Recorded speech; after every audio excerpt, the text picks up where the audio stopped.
Seen, not heard. There you go. See, some of the beginning sounds that you guys get to hear is a coffee maker, along with my son going shh to the cat that goes meow, and it's like, this is life. This is life here in the Psycho universe. You just happen to be a spectator. Why don't you come on in? The pool is feeling really good right now. Temp is good. Everybody so inclined, like and subscribe if you haven't already, and then you too can be in the know in the Psychos Players universe. By the way, good afternoon, Saturday afternoon here, July 27th. Always powered by coffee each and every time. That is the Mighty Psycho promise. It'll always be a guarantee. Yes, you know, even if the doctor goes off and says, "Mr. Pease, unfortunately, you're not doing so well, and so you need to lay off the coffee," and I would go, "Well, Mr. Doc, go fuck yourself." But that's a completely different story altogether.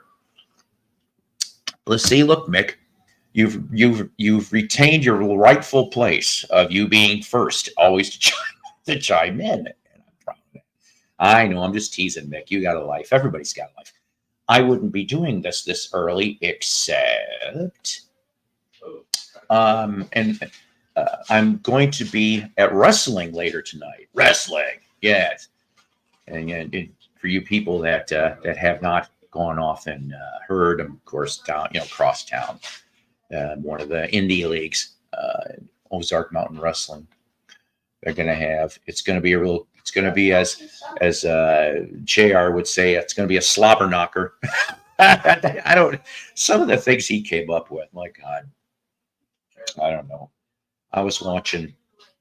Speaking of wrestling, I was watching a little bit of AEW. I think it was yesterday or whatever. The Two Rings, and of course, spoiler alert: Darby Allin wins. So don't get pissed at me. You had plenty of time to figure it out. Of course, I got, I'm a mark sometimes. I forget that it's over the top rope, and they're like, "Well, wait, what the hell? He's eliminated?" No, because he went through another rope. See. Anyways, to the two people here, oh boy, good afternoon. Like I said, this is going to be a Psycho weekend. We're going to do another one tomorrow. Yes, and hopefully they're relatively peace and quiet. Also of the Casa del Psycho. But today, as we've gone off and mentioned, the title is a little strange, but the rest of it you can figure out. Laughing Dogs Point to Glory and Record Show Finds Indeed. So there's your hint for some of it. I'm not showing all of it today. Some I will show tomorrow.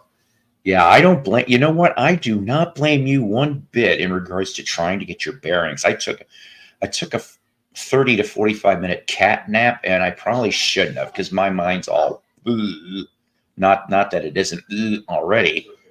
Don't ask me to spell because I have no clue how it's spelled, emphatically or phonetically. So, but the trip to Carthage was actually a really, well, overall, it was a nice trip. Okay. There was some a-hole that as soon as I crossed into the Missouri state line, he goes to pass me. Well, that's not the problem. The problem wasn't the passing. The problem is as he was passing me, there was some what looked like shingles, like, how maybe some construction truck could have dumped some roofing shingles. Not a lot, maybe about half a dozen. And when he passed me at the speed he was at, he not slid, but all of them came right back at my damn vehicle. Thank God there wasn't any nails in him or something. But I flashed the lights and gave him a Heidi ho, because I wouldn't do that to them. Jeez. At my way out, I got lost for 2 seconds. Stupid Google map. Oh well. Anyways, though. Carthage, Missouri. If you've never been in Missouri, or even if you are from Missouri, Carthage, Missouri is part of the old Route 66. Yeah, get your kicks on the Route 66. And I mean, I was only on a small patch of it. I said patch, small patch of it today.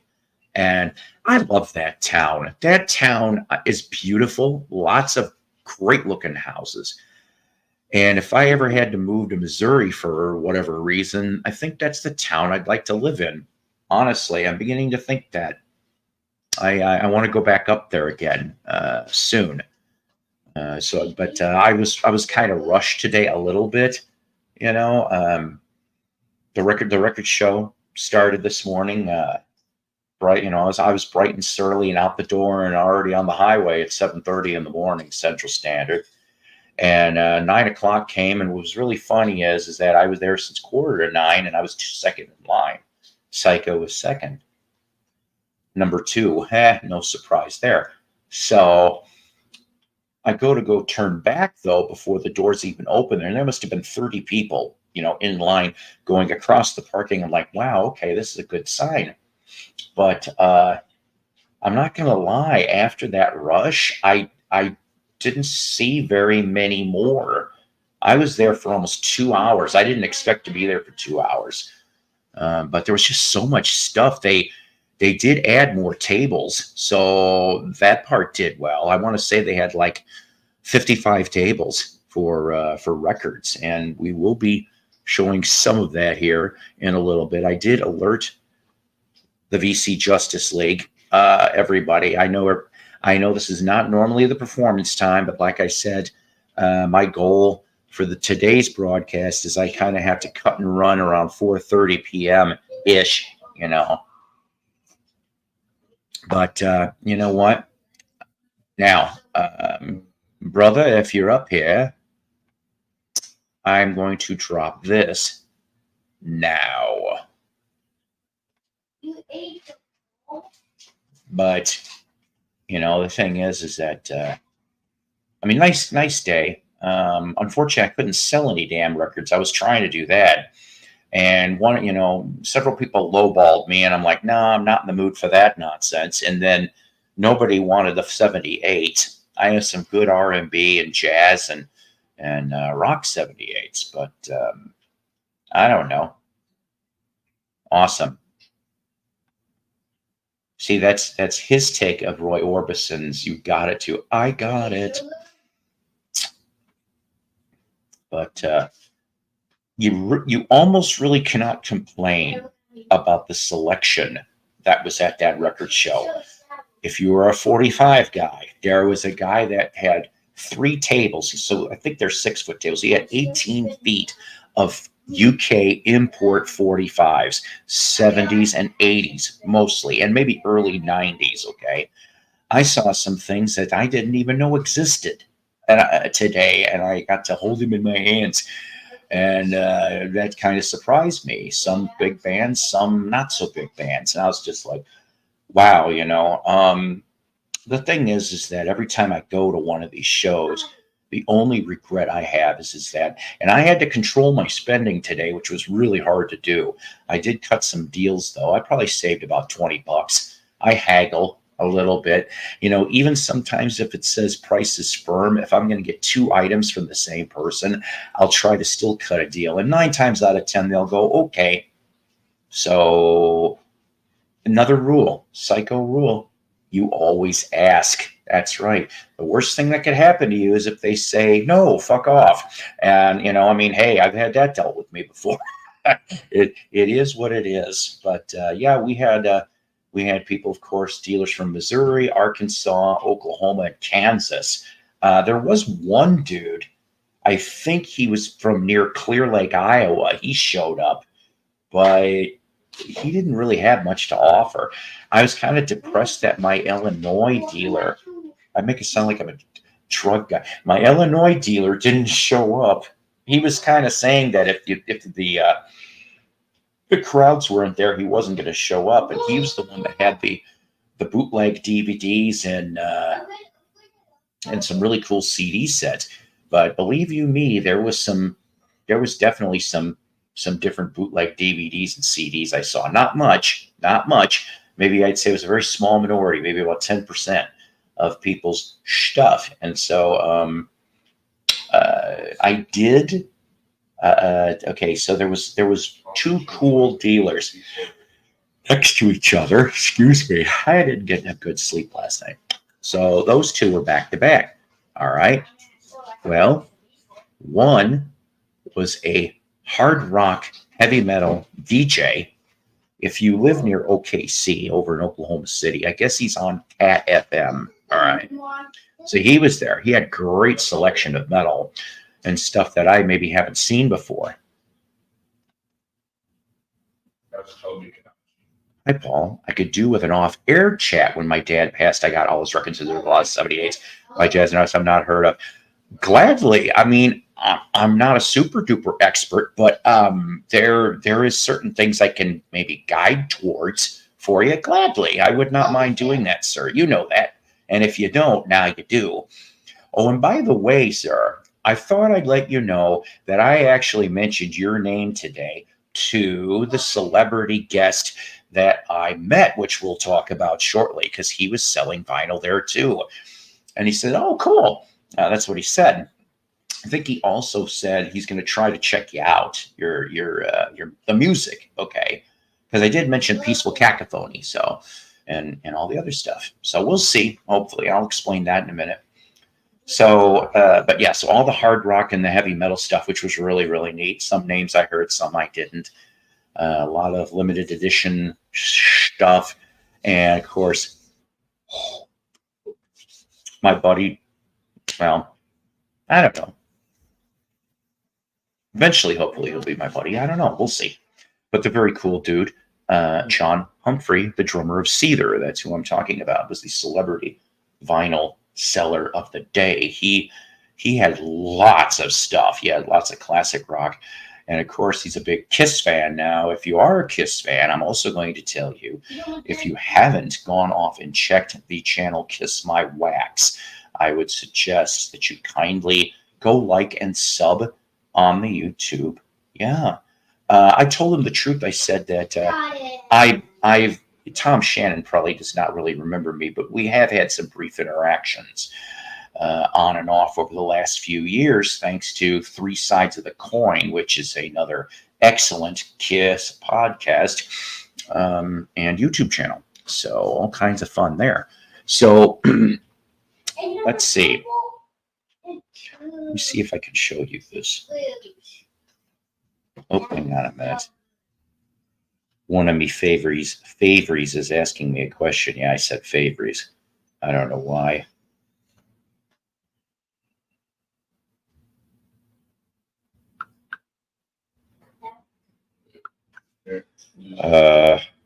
Anyways, let's see if she'll come on. There's your hint. If she's not busy. Anyways, I want to show you a photograph to the 5 people that are here. I know there's probably lots of different people on today, isn't there? But like I said, normally I'd wait till nighttime. Now tomorrow we'll probably do it at night. So we will do Sunday night. See, then you know what I'm talking about. There's some kick-ass channels.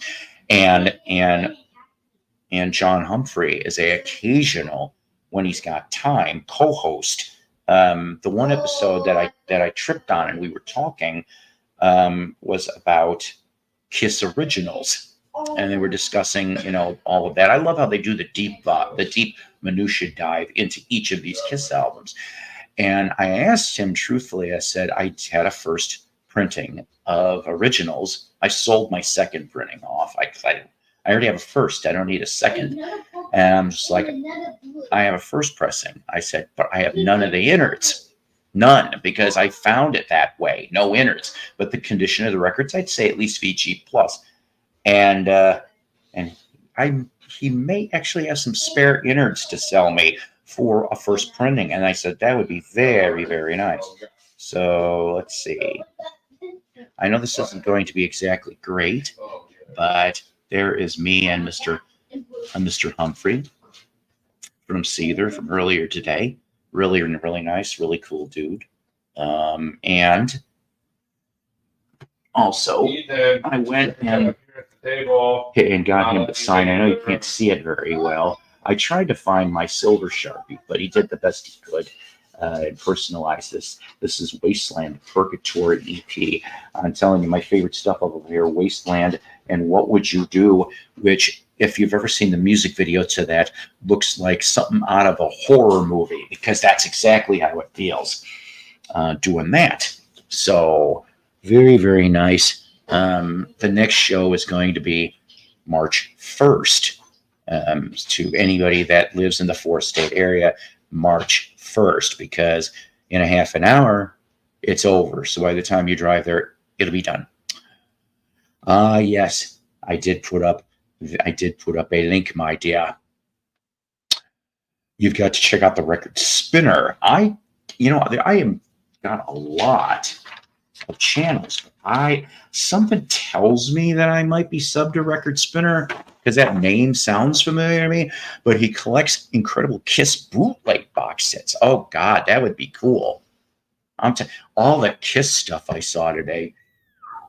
I'm telling you, there was some limited edition stuff, and there was a lot of bootleg. Oh, the bootlegs were cool looking. And there was this one interview not a picture disc. There was this one I almost grabbed called Framed, which I can tell you was from like a photo shoot from around 81. I would say 81, early 82. And it was all four of them were what looked like this picture window type thing, and I thought it was just a cool ass shot. You know what I'm saying? I'm writing my homework. I got so much homework, it's not even funny. If anybody asks me, hey, did you get it? No, I didn't. And I'll admit, part of it was because I was watching. Yeah, that's right. There you go. That's not exactly it. Yes. All of 3 hours. Oh, wait a minute. You two, where were you two? Where were you two for 3 hours? Huh? Where were you? I love you too. I just like busting balls. Hey, Tito, how you doing? How's everything going? Good to see you over here. I saw that Joe did some shows. Unfortunately, I was working. Like I said, I have my 9 a to 6 p hours. So it's like if I'm going to show up on his stream, I kind of have to be there around 7:30-ish, because then I got to get ready for work. So that is what we've got going there. Let me get this off here a second. Yes, see, I'm telling you. You betcha. I want to thank, since the last stream, and you guys are amazing. This audience is amazing, seriously, okay? It's getting to the point now, almost, that within 48 hours, 300, I mean, I don't really care. The number, it's just a numbers game to me, really, but 300 views in 48 hours. You guys tune in, either watching it or replay. You guys are beautiful. I mean it. And you guys send me private comments and messages and even a little bit of positive criticism. I love it. I'm almost ready to, bro. Do you have to set up your, what? Is that what you got to get? I'm still getting it's. So yeah, I want you guys to come on up, and I understand this is normally not the time frame. I won't be usually doing Saturdays at this time frame, but since some of my guests are listening, I'll be doing a show tomorrow night. Okay, 2. We're gonna do a weekend de la Psycho. Yes, like I know Spanish. Cuatro burrito meal number 2 with the Diet Coke. I don't know. See, I was right. See, you're getting ready to do your poofing stuff. So that's gonna be the code word for that. It's like, oh, Apple Pitts has got to go set up his poofing stuff. Actually, those don't sound right. It kind of sounds like a puffy. Never mind. I can see people. That's not nice. I'm horrible. But yeah. So some of the dealers that I talked to. Oh, you did that stuff last night, huh? Well, look at you. I'm trying to come up with a nickname for you guys when you guys are doing this. Like what is it? James Farley's always asking the password. Okay, here it is. The password is Midnight Toker. You joker. By the way, have you guys seen the trailer to Joker Part 2? It's coming out in October. I don't want to go first weekend, but I do want to go see it. Maybe on one of my days off, I'll go when like there's barely when the stupid kids are in school, and there won't be as much of many people. Oh boy, hang on a minute. The password is Stonehenge. What happened? I drew the diagram, and it was supposed to be 12 feet high. And it lands on stage. It's 12 inches, and we've got a little dwarf doing a dance around this thing. How embarrassing. Well, that's what you put, Nigel. Yeah. He's a midnight. Yeah, I got it there in the background, but Okay, now, Dave, I heard it's only a musical for like a couple minutes, and it's like a dream sequence in his head. That's what I heard. So as soon as I heard that, I'm like, okay, I can deal with that because it's whatever's in his head. You know? I saw the trailer. Yeah. It's okay. I mean, I'm not a real Lady Gaga fan. She is not Harley Quinn. I mean, she's the farthest interpretation of Harley Quinn. Like, Harley Quinn sounded like Betty Boop when she talked on the cartoon. Right. Oh, Mr. J, all that kind of. Yeah. Like, that's what I loved about her, She did, and that's the thing. The girl that did that voice, she did. And so her. Right, but I'm saying to get somebody. Here's a perfect example. You seen Little Shop of Horrors? Yes. Feed me, Seymour. Now, the girl that played it opposite of Rick Moranis? Yeah. The girl with the blonde hair, and she was like the mob girls, the mob boss's girl, and then she falls in love with Seymour. She was like that. That would have been a great Harley Quinn. Interesting. Just make her more demented. The way she talked, the acting, that is like a Harley Quinn. Well, what do you think? In my mind. Let me ask you this. What do you think about the Harley Quinn that was in Suicide Squad? Again, another interpretation. That was. It's her own interpretation. What's her name? That's true. It's slipping me. I got a suggestion I'll bring up in a second here, but first, Dina, what do you think about Bruce Springsteen? I think Bruce String Bean is a decent songwriter, but I don't care for her singing. I love how Manfred Mann's Earth Band took 3 of their hits from Springsteen and made them kick ass. Made him better. He made him better.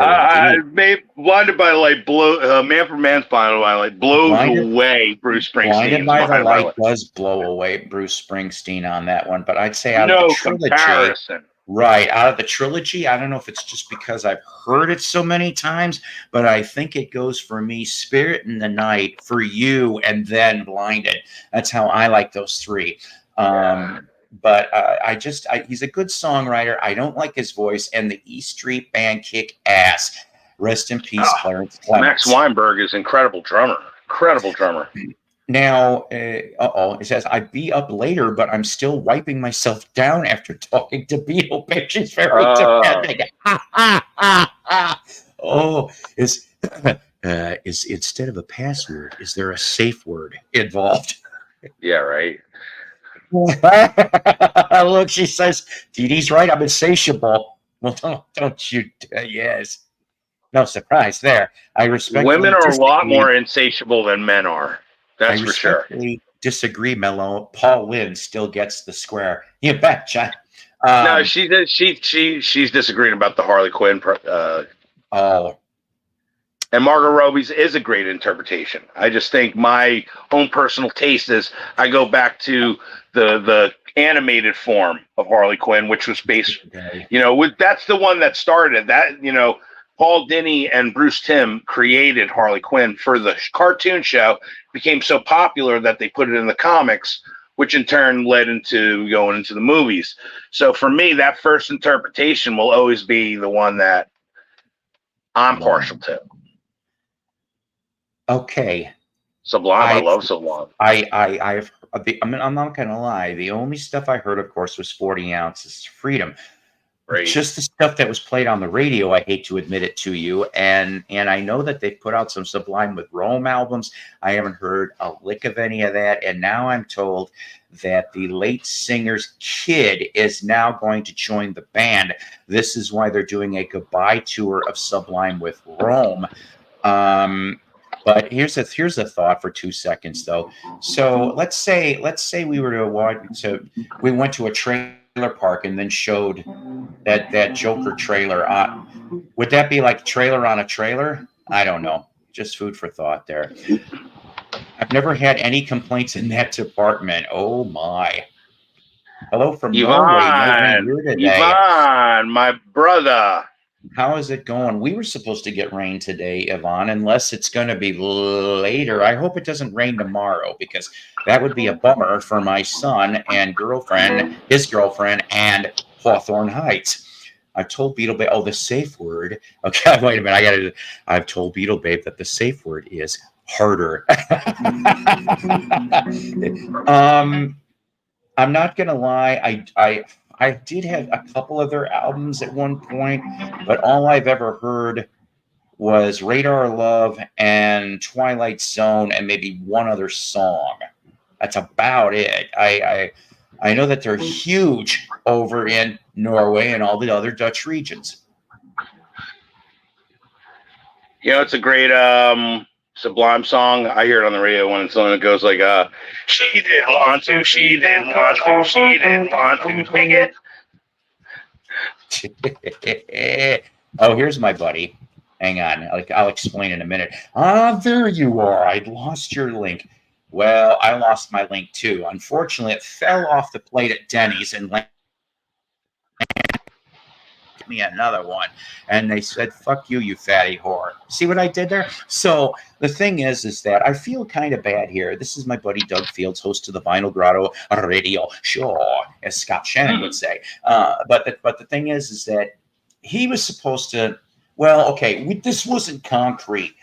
We were thinking about going to, because I told him about 4 State Record show, and I'm like, I'm thinking about going, which was the truth. And he was thinking the same thing, but he wasn't sure. And then he communicates to me that, hey, let's go do it. There just was a problem that by the time I got that message, I was second in line at the record show waiting to go in. And I'm like, Doug, I mean, it's not like he was going to know what time I went or anything, for God's sakes. It was just miscommunication. But then he goes off and asks me later, I can't remember when exactly this morning, and I'm driving and I stopped at the gas station and I look and he texts me and says, if you're still there, and I mentioned this earlier, that there's an English dealer who's got 3 tables of import 45s, mostly 70s and 80s and early 90s. And he's like, could you grab the business card? And I'm like, shit, Doug, I left a couple minutes ago. Man. I'm just like, it's just one of those days. It's the way the cookie crumbles.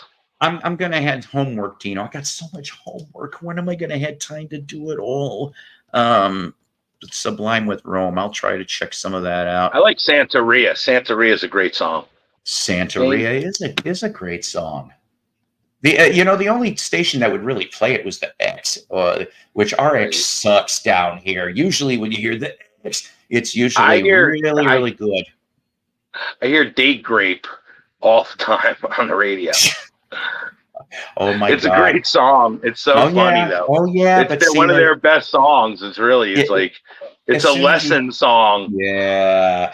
As soon as that's a Fleetwood Mac song, sir. So every time, when I rarely have ever heard that, it immediately takes me to, have you ever seen the show Whitest Kids You Know?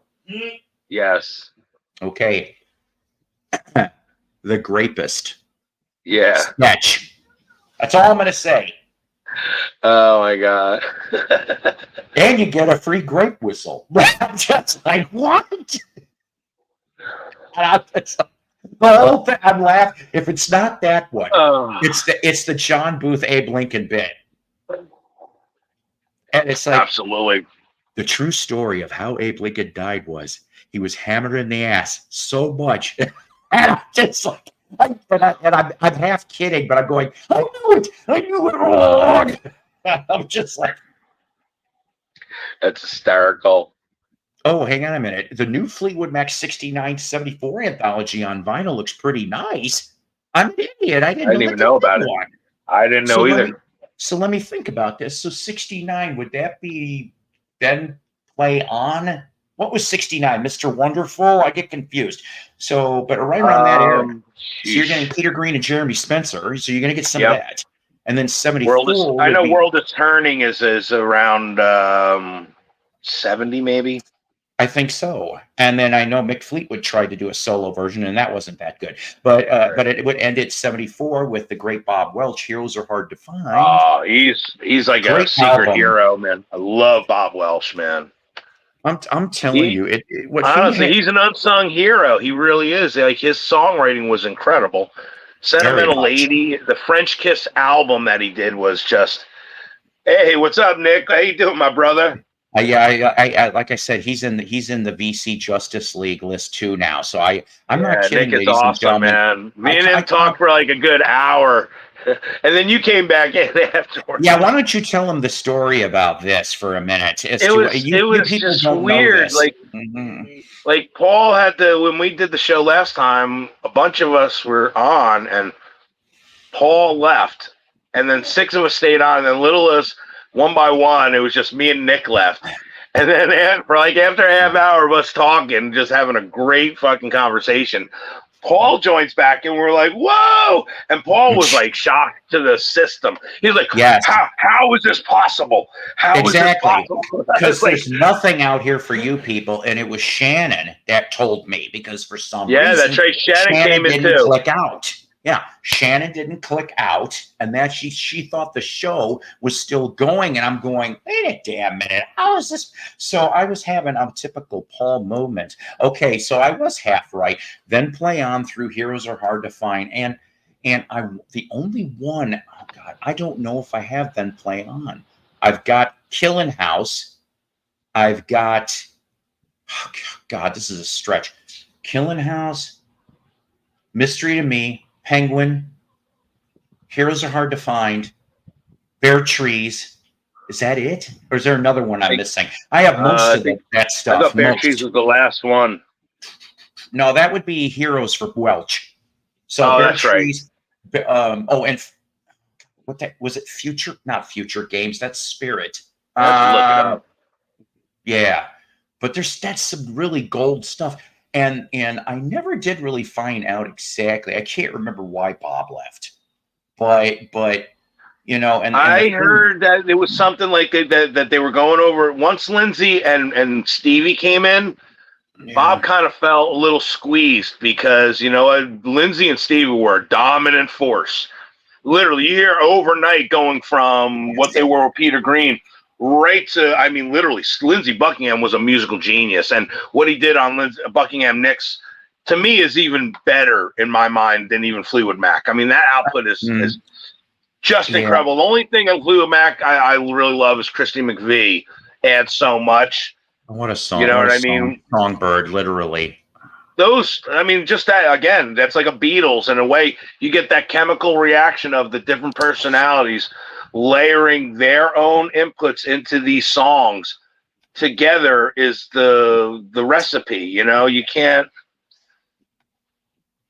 have it without. I love his French Kiss album. I do have that somewhere in the collection, if I remember correctly. That's the one with Ebony Eyes, right? And Cinnamon Lady. Reason to Love. I do not have any Paris. I need to find. I think it was 2 albums, and I just never came across any decent. I never did. I never heard it. I know that all I remember is the drummers changed between the first album and the second. The first album, it's Tom Mooney from Nas, and then the second album it goes the Nas. Oh man, definitely. And I cannot remember who the drummer for the second album is, but I do need to find those things because I do. People have told me about these albums actually. So, you got me on a. What's the one song?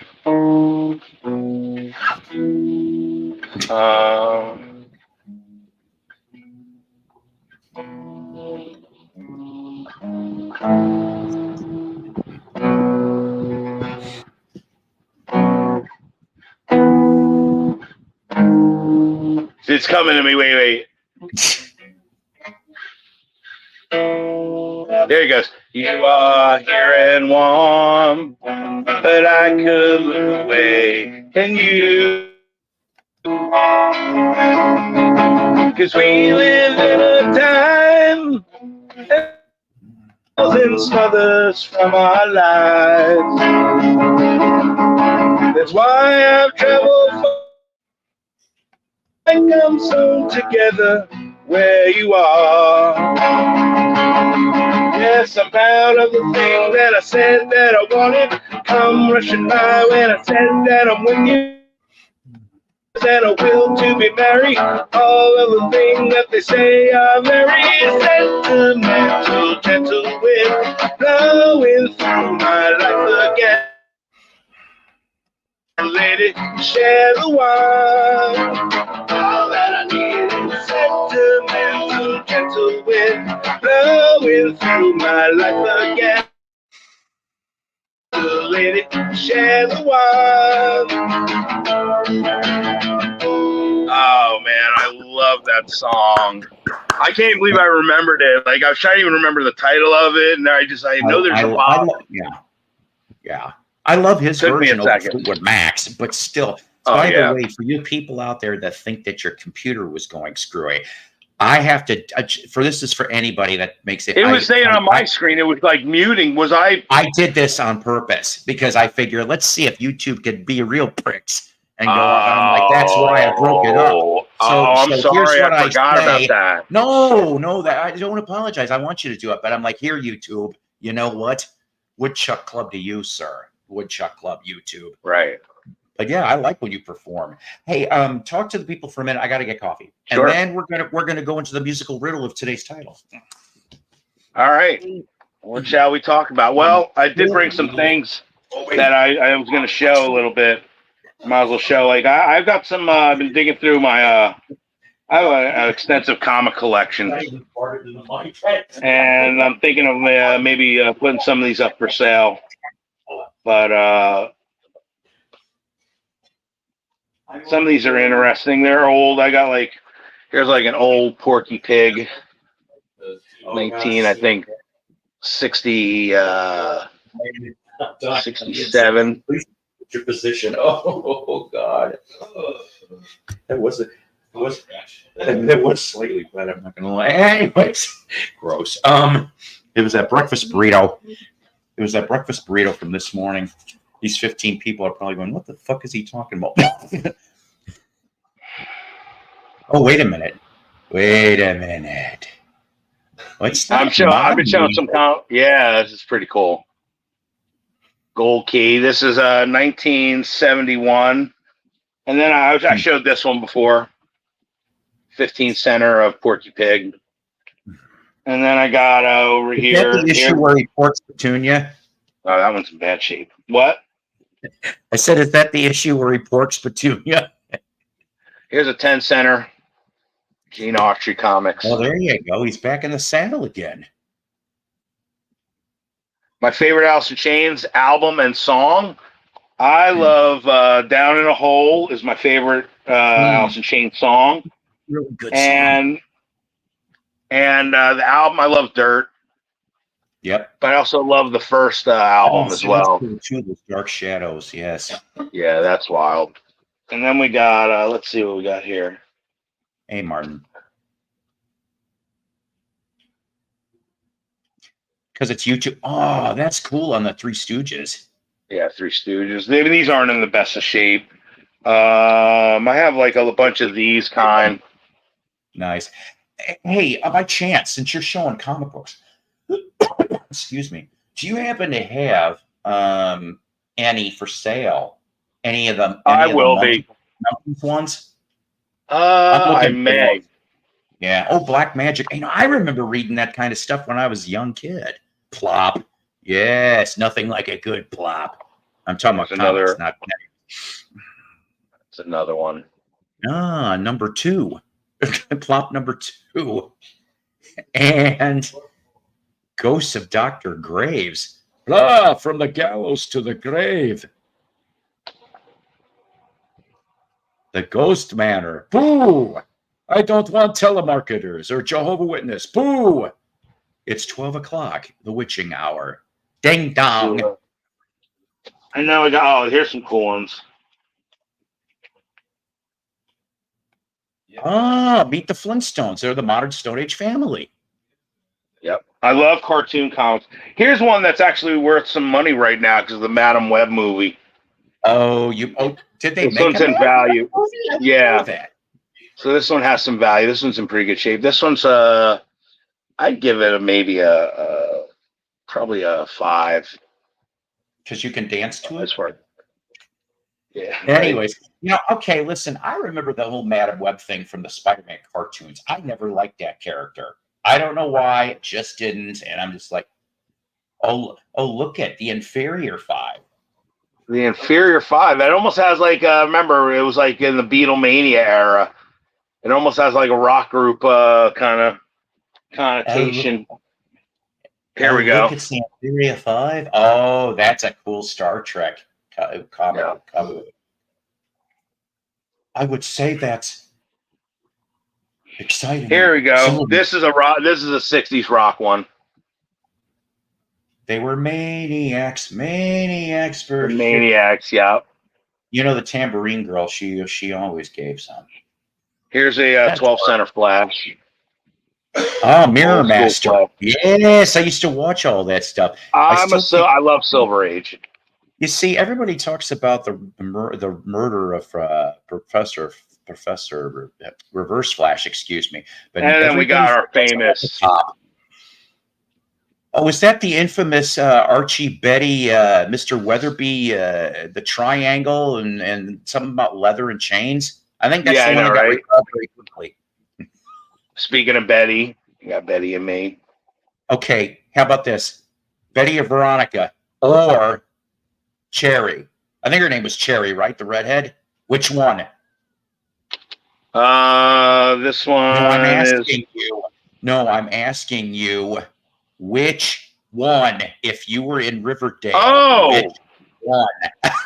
I'm sorry. I guess I didn't explain myself very well. Yeah, no, I would be probably Veronica. Oh, you're a Veronica guy, huh? Interesting. I'm torn. I like their personality. I really did.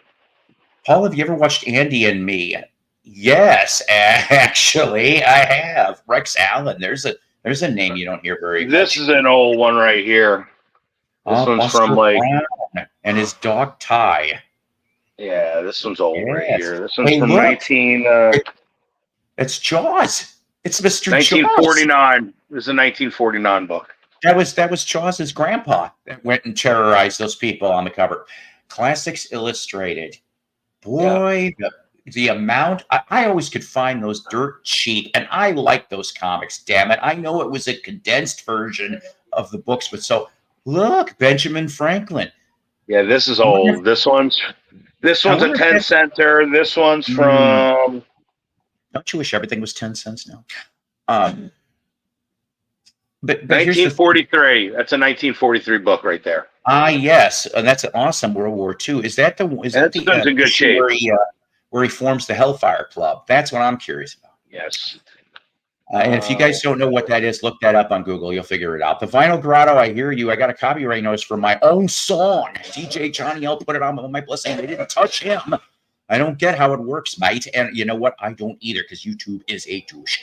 The First Men in the Moon. Yeah, this is an H.G. Wells. This is H.G. Wells. This is 1958. Why were the men in the moon? Were they trying to find its hemorrhoids? I don't understand.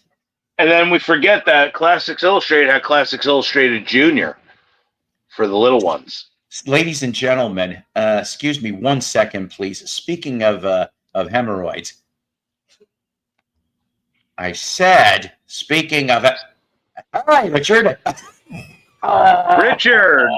Love you in a manly way. All right, back to your comics. Oh, no, that's cool. I like, yeah, the Twilight. Twilight Zone. Yeah. So let me ask you something. Sterling. In those I love comic the books, Twilight do Zone. they do like in the TV show? Like, does he show up in the first page or two, and then at the end in the last page or two? Basically, like yeah, it has him doing narration. This is I You betcha. think this is Stan Lee before he was in before the Spider-Man. Atlas This is one Comics. of Stan Lee's books. Yes, this is one of Stan Lee's books before his Spider-Man runs and stuff. Before he got known. Dan says They you used don't to do see these these kind of comics at things, Valiant too. Village. I remember that one for some reason too. Yeah, Rob they Carter used says to do Veronica like for all doing it. different kinds of subjects and stuff. Michael Ginger wasn't in the equation, but I understand. I don't think I'm a Mary Ann. Whatever. War of the Worlds. Yeah. Oh, yes. There you go. Let's see what else we got. I'm not gonna lie, Chen. I always had a thing for redheads. All right. In fact, 3 of my ex-girlfriends were redheads. Does that tell you something? Yeah. Weatherby and Mrs. Grundy, there is an issue of that of them getting it on in the janitor closet because there was parent-teacher conferences. If you look at that, that's cool. This is one of my favorite characters right here. You know, I bet you Plastic Man was a very popular dude inside and I'll outside. tell you of the what, Justice I'm League. surprised in this day and age they haven't thought of a way to make a movie about Plastic Man. That would be a phenomenal movie. Look at Dan goes, YouTube is run by the same guy who screwed Fogarty for ripping off his own LP. The son of Tarzan. Did you? Yeah, did you know? I didn't know Tarzan and Jane got it on, and then did they have him and Cora? Maybe he's half monkey.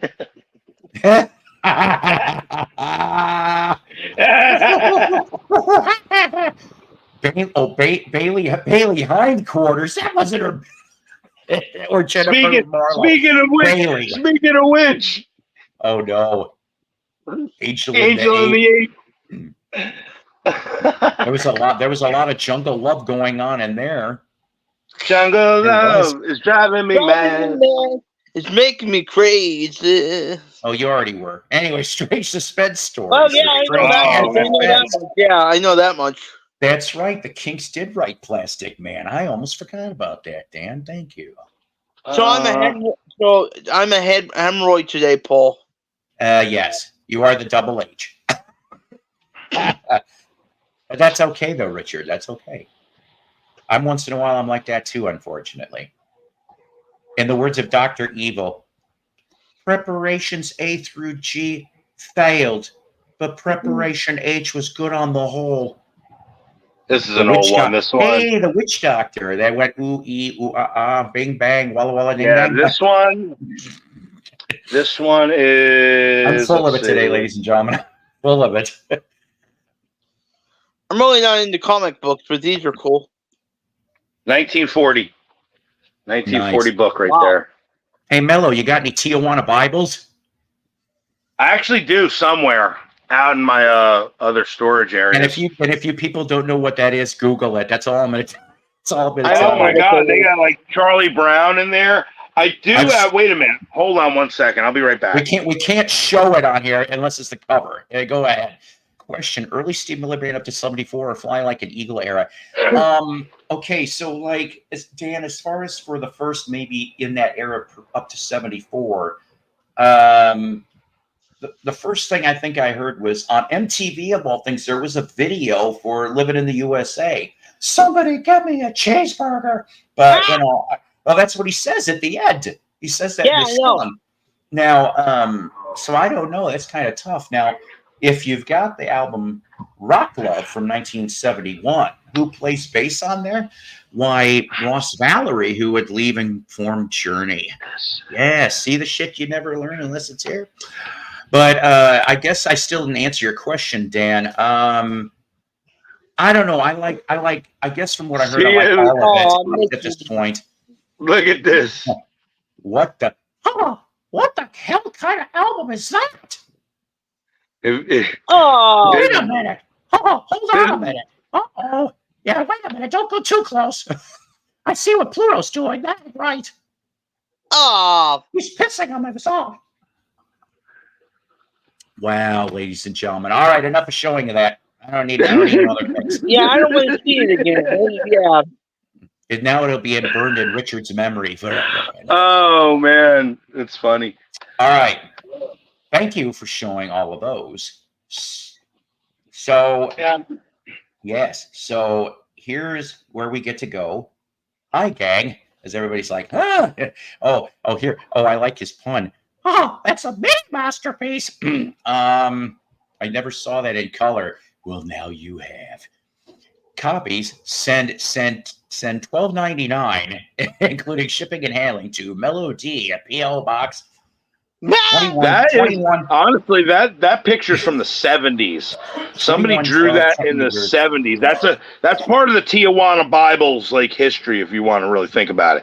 Tijuana Bibles is that. They would do parodies like really in depth of like Charlie Brown.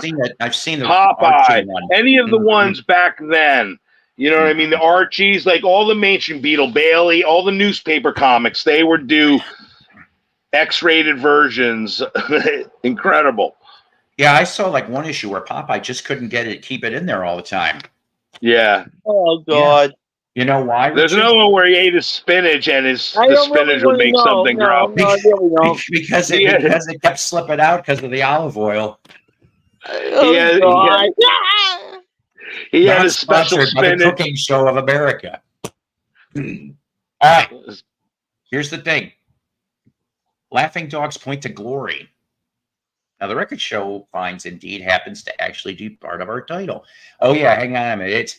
You actually send it to P.O. Box 9847. I like that damn song. Do you have... Oh, he's asking you, do you have the Fabulous Furry Freak Brothers issues? I've heard of them, but I've never seen them. No, I don't have that. I don't think so. Mr. Natural, keep on trucking. I got so many that all good. So... this one here, and I know maybe you're going to try to ask me, one of you guys out there, why the hell would I grab this from 1979? White label promo, by the way. I got some decent prices on some of this stuff today. Well, there's a lot of history in a way to these guys. You know what? You hold on a minute. You just hold on a minute, but you're not completely right. That's what I say about that. I'm so mature. Anyways, so 1979, this album came out. The Laughing Dogs. Yes, the Laughing Dogs. Now I'm sorry about the sleeve, but take a look at this image. So you see the kid. No, that image is the dog. That was used somewhere else. Oh, Wicked Lester. It was supposed to be Wicked Lester's album cover in 1972 on Epic. I have that somewhere. I don't know who Wicked Lester is, and I don't know who the Laughing Dog is. Wicked Lester was Kiss. Wicked Lester, yes, was Gene and Paul, along with a couple others. Before Ace and Peter, they were called Wicked Lester. Right, and the album never officially came out on Epic. It was always in a bootleg form. This was supposed to be the cover for that Wicked Lester album. Now, saying that, they played CBGBs in the mid-70s, okay, so they had a history there. But there's even a goofier history, and I did not have time to do a complete research, okay? But the Laughing Dogs briefly were a backing band for some Solo Monkey involvement. Really? So, yes, in the 70s, if I remember correctly. And so it might even be the early 80s. I cannot remember which monkey. I want to say Davey or Micky. It's one of those two, okay? I wonder if they had to get permission from Paul and Gene to use that album cover. No, because it was what it was. Oh my God! You have to get permission from Paul and Gene for everything. Huh? I know, right? Anyways, so I'm going to take assumption of whoever was the art, like okay, let's say Hypnosis came out with something, and there's been a few rejected Hypnosis, and it's just a company that's hired out to whatever record, for the record project, and that's it. So, yeah, no, not Nez, and yeah, weird, bizarro Gene makeup. Yeah, you betcha. So, but so yeah, so Laughing Dogs, right? Okay. Anybody want to care to take a stab at the next point? Hint. Anybody want to take a guess? Speaking of monkeys, Part I'm going two. to see. Speaking of monkeys, I'm going to see Micky Dolenz next Friday. Kick ass. Live? And Playing a band? Playing a show? yes. Yeah, Nice. Yes. And so I'm not expecting much, but buy something. He might have a meet and greet. He might have a meet and greet, maybe. He I'm but I mean, Richard tried for it. But if I remember correctly, Beetle Babe, is Jody still running Mickey's affairs, if you will? I don't know. yeah, I know you and Jen told me about this before. Watch out for her, right? Yeah. I mean, if Jody's watching, which I know damn well she's not, I'm not knocking you. I'm just throwing information. So, certain people are going to go to the record store. I got to go to the record store, get some nice monkey records. That's good. This has been on my want list for over 10 years when I found out this existed. Okay. And he does, but he charges through their nose. Well, yes, he does now, because I think he realizes, being that he's the last monkey standing, mixed with, well, they're not getting any younger. And I don't wish anything ill will on Mr. Dolenz. I hope he can perform like Jagger into his 80s, okay? But, I'm not sure. I'm unsure of whether she... I did see that she is selling off a ton of stuff. I don't quite know what that means myself. None of my business. So, well, I think usually I don't know if people, but usually they usually get one big act from the 60s and 70s at this place a year, each summer. And they usually come out afterwards and sign stuff and meet people. I don't know. I'm hoping he will. Well, let's see. There's got to be a way you somehow can at least say hey and maybe get a fist bump a la Joe. So this one here, I did not know it existed. So in 1972, Harry Nilsson, of course, wrote and made the album and was involved in the cartoon The Point, which there's two different versions. Ringo narrates one of the versions. I can't remember who the hell narrates the other. Was it Donald Sutherland? I can't remember who narrated the other one. But when you get to 1977, there is a kind of a UK revival of this thing. And I did not know that this existed. This is my mini grail of the day. This, like I said, The Point is Micky and Davey went to the UK and performed this on stages in the United Kingdom. Here's the front. Here's the back. Yeah, Dustin Hoffman. Thank you. Thank you, Chad. And then here's what it would look like on MCA, rainbow label. But like I said, this is a UK press. I'm happy to have this thing. And it does have little artwork from the scene there. And so I'm trying to see here. I'm trying to read the cast, but there's a lot of English actors and actresses, and none of them sound familiar to me. But I'm just really 1977. So I'm just happy to have this in the collection. See, even she goes, my favorite version. I'm not going to lie to you. I just got it, so I don't know yet. And then, yes, thank you. I've been looking for this for about 10 years. Have you seen, I did see, if you're talking about one of the UK talk shows, I did. But here's a little bit of a bone of contention revolving this project. I still don't know what happened over in the UK in 77, 78. But something went down between Micky and Davey where they pretty much didn't talk to each other for almost 5 years, I'm told. And it had to do with this project. Okay. Really? So, yes. And so I was just like, that's a bit sad. That's some wasted time, unfortunately, due to anger or whatever the issue was. But they didn't talk for 5 years. I mean, I'm like, wow, what the hell? They did solo tours, obviously, as we know, for Japan. But as you also noticed, They were not working together. Now, there was a tour, if I remember correctly, it was either Japan or Australia around 82, 83-ish, where it was Davey and Peter doing separate sets. And then, that's why. So the point is part 2.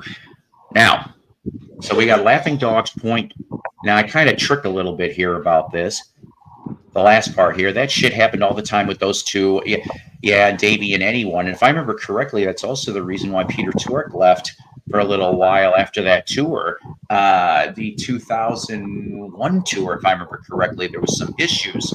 The CD live with the tour bus, that they had to do a bunch of shit to get that finished. Hey, James, how you doing? So the third part, and you know what, I'm going to tell you. Yes, I'm surprised I found this thing. Okay, and if you don't know who this is, that's quite okay. This is the only album that they ever did in this disguise, because it was not their original name. I'm going to take this out of I'm going to show the vinyl here, because this is a label that normally nobody would not know. Yeah, Peter did leave multiple times because of Davey. That's right. Really? So.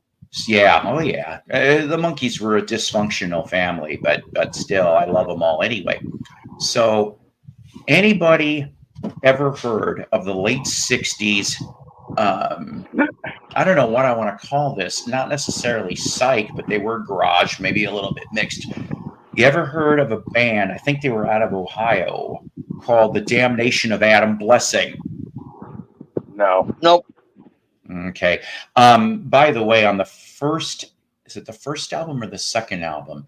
A interesting take of Last Train to Clarksville is actually on those LPs, on that LP.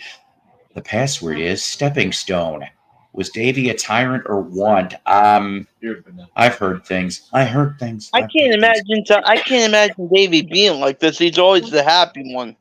Well, here's the thing. When you put your show business face on, it's different than the real face you have behind the scenes. Right. Yeah, I get that. I hate to say this, but I've heard similar stories, for example, of Ronnie James Dio. Dio was great to his fans, but, I mean, just go ask Vivian Campbell. Oh, boy. Go ask a couple of the other ones.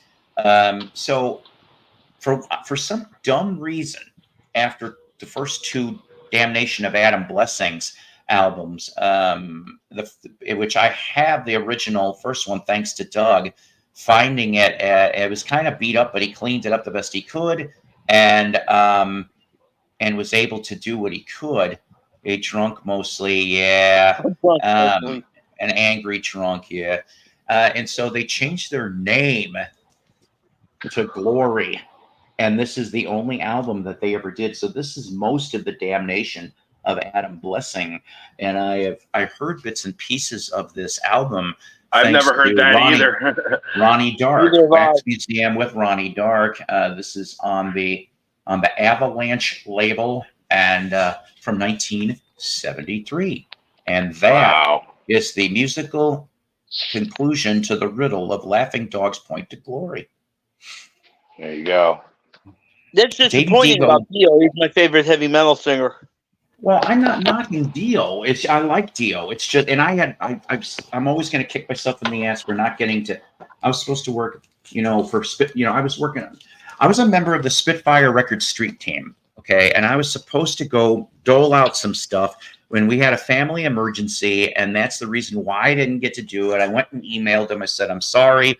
I said, I can't remember which kid. There was something that happened, and so I didn't get to. They said that if we worked it, we would have been able to go backstage after the show and not only meet Ronnie Dio, but also Yngwie Malmsteen and Doro Pesch, because those 3 were at the House of Blues in Chicago. So if you were from Chicago and went to that gig in 2000, 2001, yes, I was supposed to meet him back then. So you betcha. Wow. That would have been incredible. Mm-hmm. I wish I could have seen Dio. He was one of the ones I wish I could have seen before he passed away. Another one and done. Sweet Lightning from 75 had Sid McGuinness from Letterman's Late Night Band. More homework for me. I ain't complaining, Dan. I actually like the homework that you and everybody else provides. It just gives me more things. I'll tell you this. I was a little disappointed in that record show. I was looking for Hard Stuff and The Hunt, and I couldn't find either at any of those tables. Sad. Very, very sad. So I don't want to go online, but I may have to eventually just to get those things. You betcha. I never know what I'm looking for at record stores. I just go and then hope I see something good. Oh, there was a lot of stuff there. Oh my God. I mean, I would have had to have at least another 200 if I wanted to get one. There was some signed stuff too, and the guy had Province. He had Proof. Like for example, like a signed REO, the first live LP, the first live LP. That looks like the last LP. I don't know if Greg Philbin's autograph's on it, but I definitely could see Cronin, and half the reason why I would have bought it was because Gary's autograph was on there. Yeah, you got autograph stuff, and you got to start going in serious money if you've got. Yes, I am, Dan, and I think it's because of you. I love that first album. It is great. Now, I haven't listened to the second or the third. YouTube has got the third one. I saw it, but I just have not had time. If you buy CDs, that's probably what I'll end up having to do for the time being, is get this. And there's nothing wrong with that. I buy lots of different CDs and such. Did you see any Michael Jackson stuff? Tons of MJ stuff. I found some interesting pieces on yesterday's road trip. Take a look later. I shall, sir. I shall. Hey, Tony, you know what? You got a great channel. We brought you. Why did I bring you up? I actually name checked you a couple episodes ago, Tony. Oh, it was because you were talking about From the Swamps of Jersey. See, Mello, you and Tony. But it had to do with the anthology episode you did for the Beatles, which. I mean, not to get back into Beatle yip yap for a minute, but the fact is that I have been. Oh boy, I can't believe I'm going to say this. I've been listening to some remixes and AI treatments of songs, and for example, somebody out there has got a 1967 version. I heard that of Real Love, and I actually really love it. Seriously, it's pretty good. Yeah, that's how the hell this should have been, because you can hear Lennon a lot better on that. Yeah. So I showed Richard last time backstage. I showed him the "Grow Old with Me," where they take Paul McCartney and put it in the middle. It sounds like it's really. I recommend anybody go look. You can just type it on Google. Day Limbs, "Grow Old with Me." And I'll tell you what, it's incredible. The best version I've ever heard of that song. But going back to the points, do you remember this song? Me and my arrow, chasing the narrow. We go. Everyone knows it's me and my arrow. That actually sounds familiar. Yeah, it is familiar. I really like it. I always like that song. Chasing the narrow. Wherever we go, everyone in my arrow. So you remove melodies now too. I'm glad it's not just me.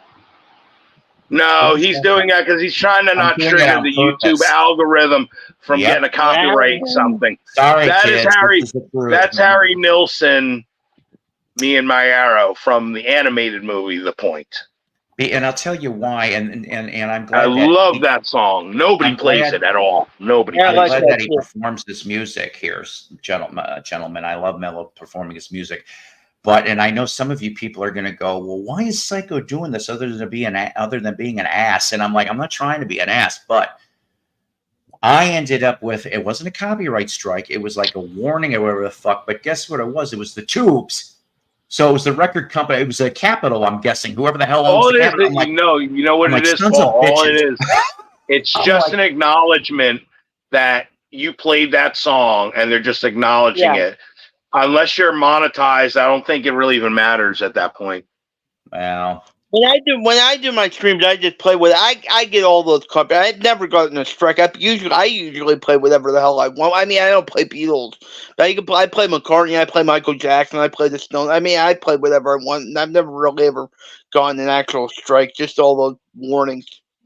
I don't know. Just better safe than sorry until, eventually, I mean, I know I'm being a little facetious on this one, but YouTube isn't going to be the king of this kind of shit anyway. I mean, let's face it, there's going to be other outlets where we're going to be able to do this stuff. It don't matter. It is for now, though. It is for now, though. Ladies and How you gentlemen, doing, David? it is the My other brother. half Hey, Dave. of the equation. How you feeling, David? Hello. A bit Sweetness. sore, a bit sore in the face. but Hi, I'm Jen. all right. I bet. Praying for you, brother. But it's only it's for my own vanity. Fuck, it's like I could go along with. But did it go well? Did broken it go teeth. well? Oh yeah. I've got a good person in it. It should be. But I pointed out when I was talking on Rachel's Ghost. There's earlier, nothing wrong with that. I said Nothing basically wrong with that. these teeth are costing more than my last car. Oh my! And it's a convertible. So imagine. Jeez. So. Hey, remember, people were mad at George Harrison. In all honesty, I've done so much damage to my teeth over the years with, hitting them with microphones perhaps, or walking into stuff, or just eating crispy things and all that sort of stuff. It was genuinely, I'm in my mid-50s now, and it's like, it was genuinely getting a bit awkward to eat, trying to work out, like which to sort of use to eat things. And I just thought, I'm going to have to do it. I might as well do it really nicely and get a bit of a Hollywood smile and just go for it. If I'm going to spend X amount sort of thousand, I might as well just do it. So I saved up, and I had a couple of really well-paying gigs recently, and so it's. And remember, David, everyone got mad at George Harrison when he changed his canine teeth. I've heard complaints about that. He used to have like these Dracula teeth, and then when he got them like filed down, people were mad about it. Yeah, like Bob Geldof had a whole big diatribe about it. He's like, I always loved George when he had his Dracula teeth, and he got rid of them. Justin Hawkins from The Darkness, he had his teeth done, and people used to mention his teeth, and it embarrassed him. So when he made some money, he got them sorted. I remember that. Bon Scott too had his teeth done too. He had a big missing tooth on one of those shows, Midnight Special. He had a missing tooth. So did Johnny Rotten as well, and he got his name Johnny Rotten from Steve Jones, who said, "Look at his teeth, they're awful." So he called him Johnny Rotten as a nickname. But you look at John. When you see John Lydon interviewed now, check out his teeth; they're amazing. Yeah. But that goes with the punk attitude. You're not going to look at G.G. Allen and say, man, look at his teeth. You know what I mean? Yeah, because Johnny Gingivitis would have been too long of a name. Nobody had teeth like Freddie Mercury, though. Ladies and gentlemen, new to my show. Hello, welcome. How you doing, Hey, Tony? guys. How are you doing? Hello, nice to meet you. Hey, hi, everybody. I've been watching this show on and off. Great job. Oh, no, thank you, sir. You got a kick-ass channel also, sir. You do. And everybody subscribe to everybody that's in Everybody, that's what I always tell everyone. Support the channel. It's not easy. What we do is not easy. Right. What's your channel? What's your channel? I've never mentioned before. I'm Tony. Before. Tony's LPs are us. That's right. Oh yeah. Do a lot of reviews. Just the regular things like everyone else. Nothing major. Try to show my stuff. It's tough. I do a lot of research before I do a segment, and I'm still in awe of how much stuff you guys know. Is there a particular genre that you're into? I can see an Elvis sign behind you. What's what? Are you into a particular genre? I can see an Elvis sign behind you. I've got every genre really. I've been collecting for 50 years. Yeah. Cool. So I'm into jazz, rock, fusion, blues, Elvis, of course, Elvis. Yeah. And unlike Paul, I enjoyed your anthology review. Wait a minute. I didn't diss it. I You know. goose. Well, you know what I Like, try to I try to This is what they show call things busting my that balls. I'm sorry. no, I'm on a video channel. Someone wanted some cigars. Sorry, Mrs. Tony. Wasn't meaning anything. Cool. Thanks, guys. Keep on rocking. Thank you. Okay. Seriously. All right. Thank you. Nice to meet you. Definitely.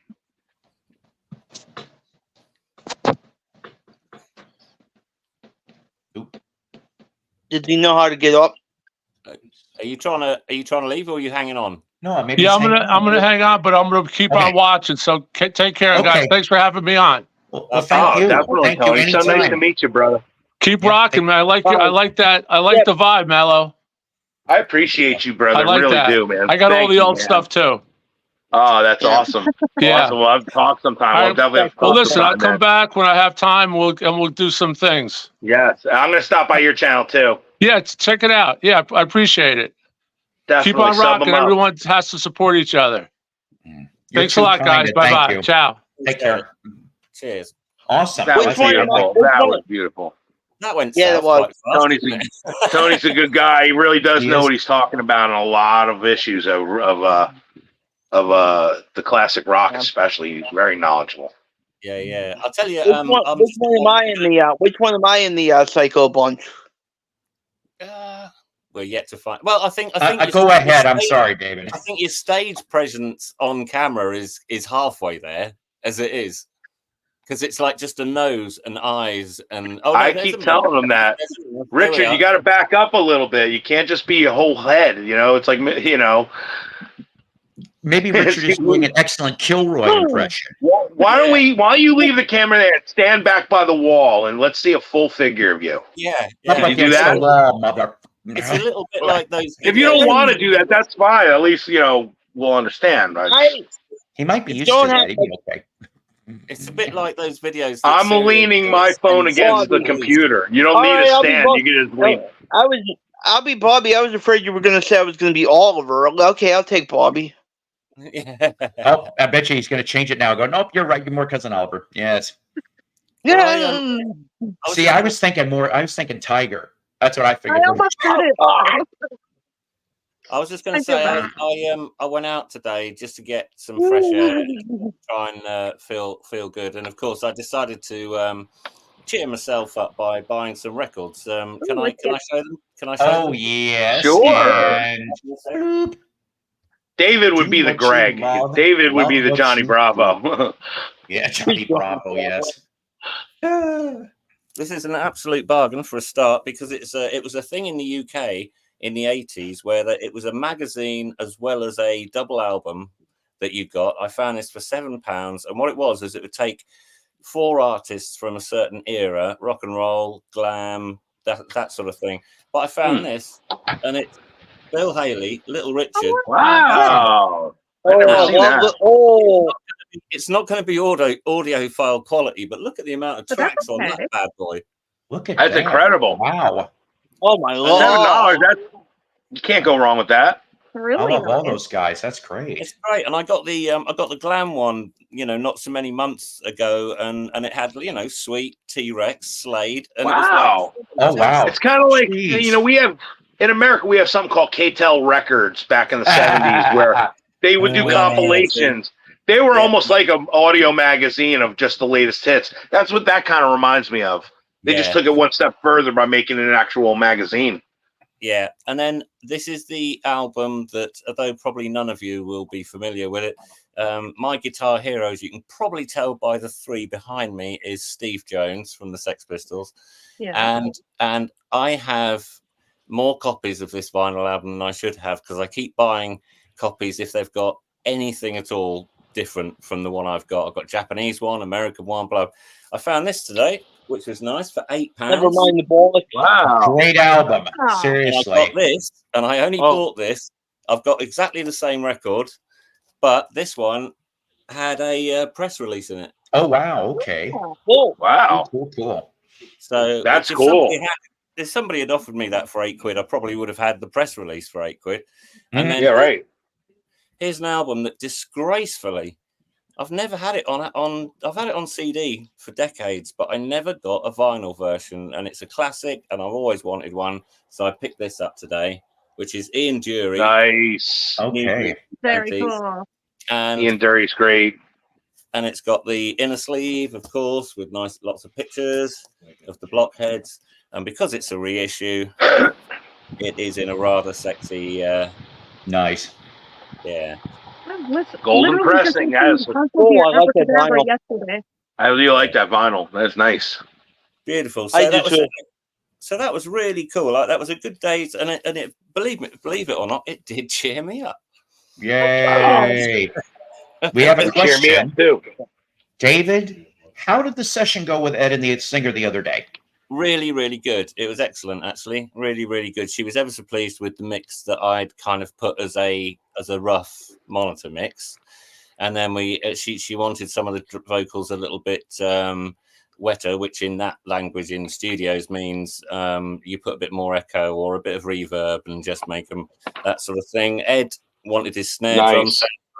Ed wanted his snare drum a little crackier, you know, a bit with a bit more crack, and but it was just tiny little bits like that, and so I was ever so pleased. So we ended up just cracking open some cans after about an hour and a half of listening to this thing. So yeah, it went really, really well, and so all I need to do now is master it.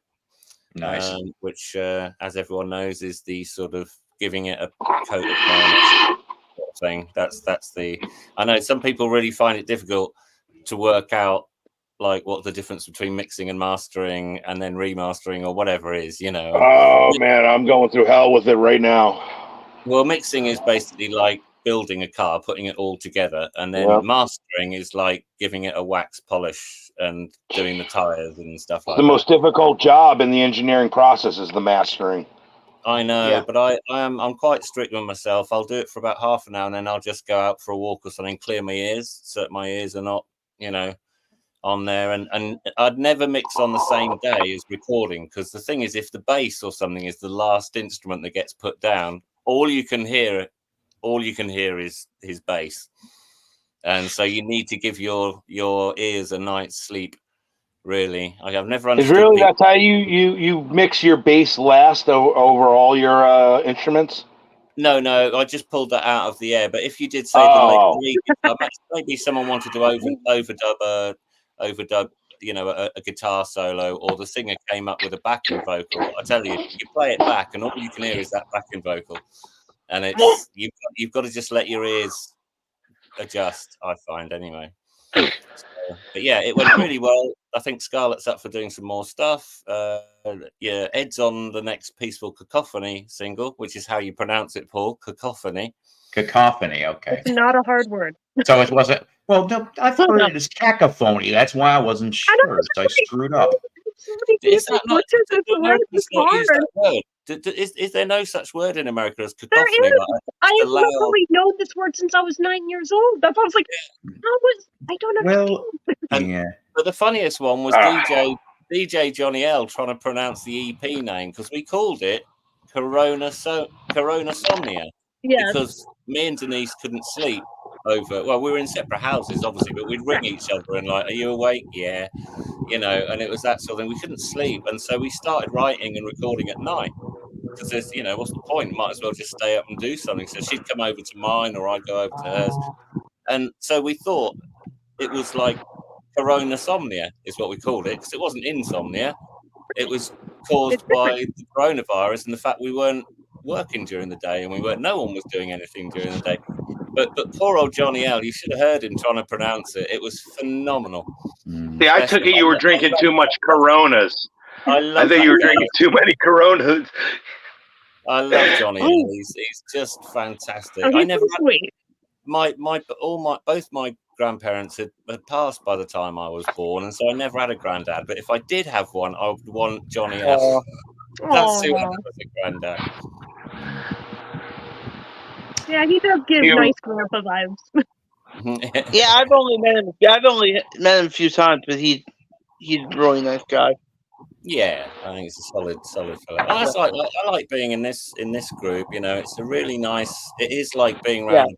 People always use that cliche of being around a pub table with your friends and that, but you know, I don't. I've never been around a pub table where friends start shouting at each other the way it But happens on others. David, it's amazing though. You have such a, like literally, you're like a famous person. Like you've dealt with mega famous people, and just to have you being like humbled down with us, the littler people. I'm still It's really, it says a lot about you. It really does. I really appreciate you, brother.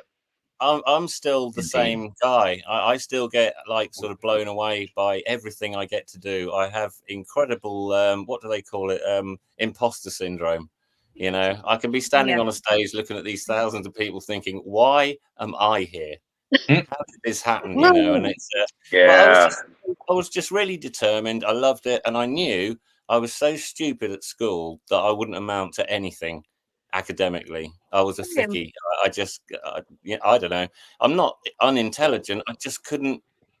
I was rubbish at exams. If you sort of said to me, right, quickly do this, I'm like, that's anxiety. I don't know. I don't know. You know. What do you consider like your pinnacle moment for yourself, achievement wise, like career wise, as far as status, as far as like what you stand out in your mind saying, man, that's a moment not many people will experience. You know what I mean? Like, what do you consider that for yourself? There's just so many over the years that have blown me away. I mean, standing around a microphone with The Cure doing hand claps on one of the songs and stuff, that was great. And that's got to be amazing. And just hanging out in that studio and seeing how a really big band works and those guys, I'm glad it was them because they've got their feet on the ground. You know, when the studio session finished at like 7 a.m. or whenever it was, we all piled into Phil Thornley's yellow VW Beetle with like Robert Smith in the front, me and Lol Tolhurst in the back, and one by one he dropped us all off at home.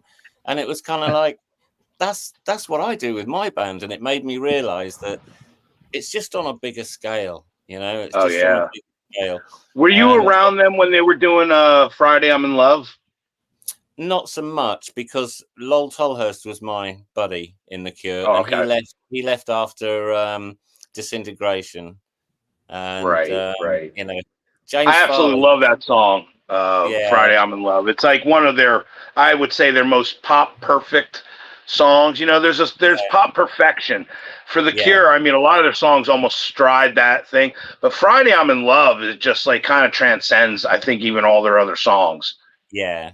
No, I think I still think they're good. I still like them, but I wish Lol could have hung on, but reasons. So read his autobiography, you'll find out why. But James Farley, this is a really annoying story for me. David, have you ever met Kate Bush? Yeah, that's what I was going to ask.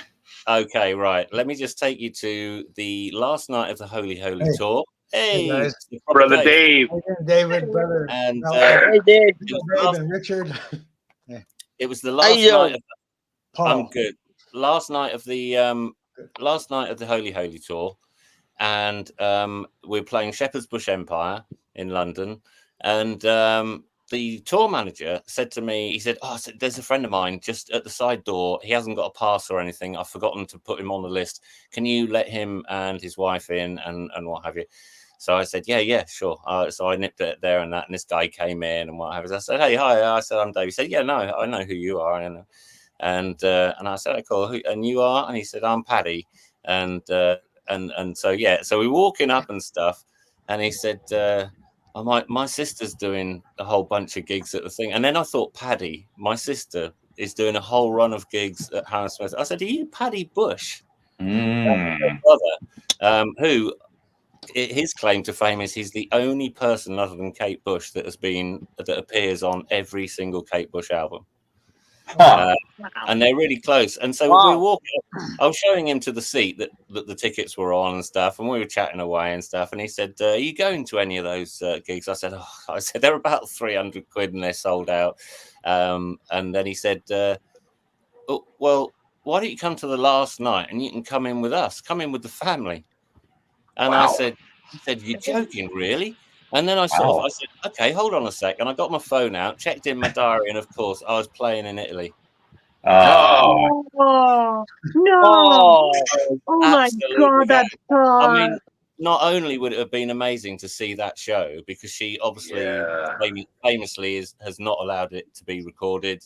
It's not, well, it was recorded on as an album, but it wasn't allowed. No one was allowed to take photos, videos. Just to be there and experience it, though, man. That's really the family. I presume there was some sort of after show if I was going to be with the family. Probably. I could have met Kate Bush. So the answer, James, the answer, James, just open that wound one more time, is no.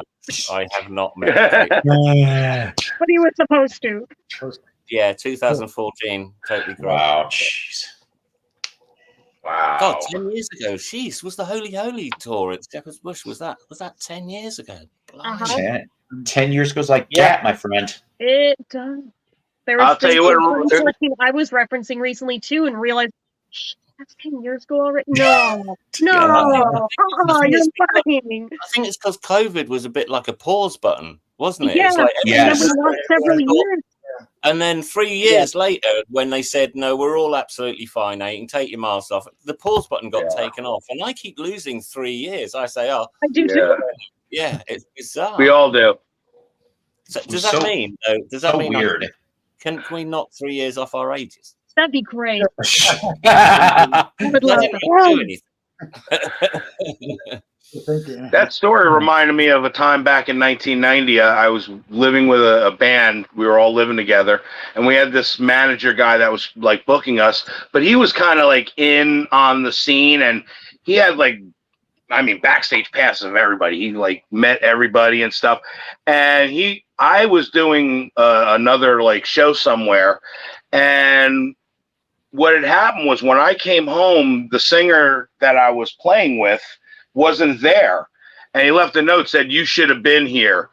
And I go, "Oh, what is this about?" So what it turned out that when I was doing the gig, the manager guy that was with that group, we were helping there, came and was looking for me, wanted to take me with him to this concert he was doing. And I wasn't there, so he took the singer guy. I was like, "I need somebody to go with. You come with me now." And it turned out that he wound up going backstage at Giant Stadium. It was the Clash of the Titans tour, and it was Alice in Chains, Megadeth, Anthrax, and Slayer. So he wound up telling me, started showing me pictures and things. Look here, I'm here with Dave Mustaine, and that could have been me. I mean, like, talk about like, I didn't get to find out till I came home, and he showed me the autograph sets, and like, literally didn't come back until literally the next night. He hung out on their tour buses with them. I was literally almost in tears. I would have been in tears. I would have been. I would have been. I said I would have given up the gig had I known that. It was only $100 gig. I mean, like, man. Rock and roll, kids. Rock and roll. Yeah. So I mean, oh my God. You could definitely use that phrase. I got a ton of them, But yeah, it's work like sitting there working with Tony Visconti, hearing that voice in your headphones where he's giving you instructions, and that's where he is just such a brilliant producer, and he did. I mean, all you Beatles fans will understand this. I didn't know. I'd written this song with Daphne Guinness for the album and stuff, but he didn't say who was going to play on what. And he goes, Dave, I think you should put an acoustic on this one. I said, okay, I'll go in. And I haven't got an acoustic to hand, but I said to him, so I sat there and I said, oh, pardon me, sorry. I'm on beautiful guitar, man. I love that guitar. But I'm not going to play. I'm just going to demonstrate the movement. But I said to him, I said, okay, Tony, what do you want me to do? Do you want it to be, do you want a chug? Do you want a chug like that sort of thing, you're on and are ready to go. And he said, well, I've been recording. Oh, that's so awesome, man. I thought you were just going to hear it actually plugged in. That took me by shock. No. Yeah, let's hear a little couple tones you got there, man. I like that sound, man. Gosh, I like that. I like the I love the electric sound. And if people ask me, why don't you ever play electric? I'd have to set up an amp and everything, but I should. I'd love to hear you do some like anything. But doesn't it sound shit coming through here? No. Better than mine. Not too bad. It sounds better than mine does. Yeah, pretty good. Look Oh, how that's effortless awesome, he David. was. Wow. That's That really. So anyway, back to the story.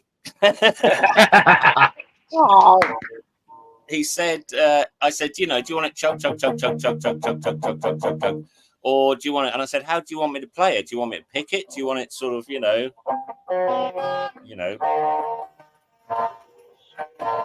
Right. sort of thing? And he just said this. He went, John Lennon rhythm guitar.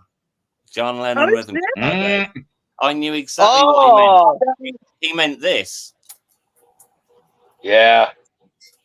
Yes. yeah. John was a strummer.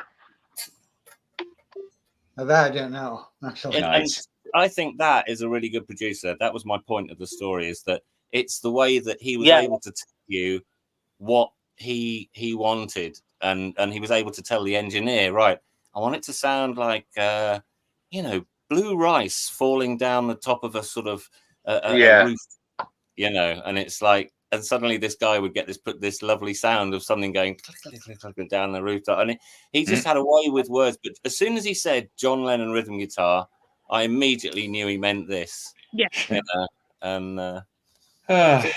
Oh, he could have blew your mind and said, you could have went back. Which version of John Lennon?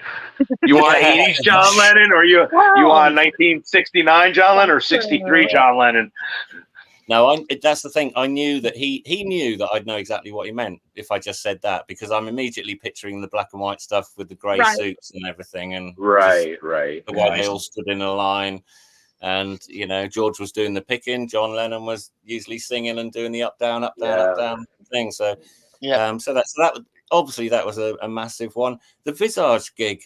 I mean, after COVID, none of us had played anything for 3 years.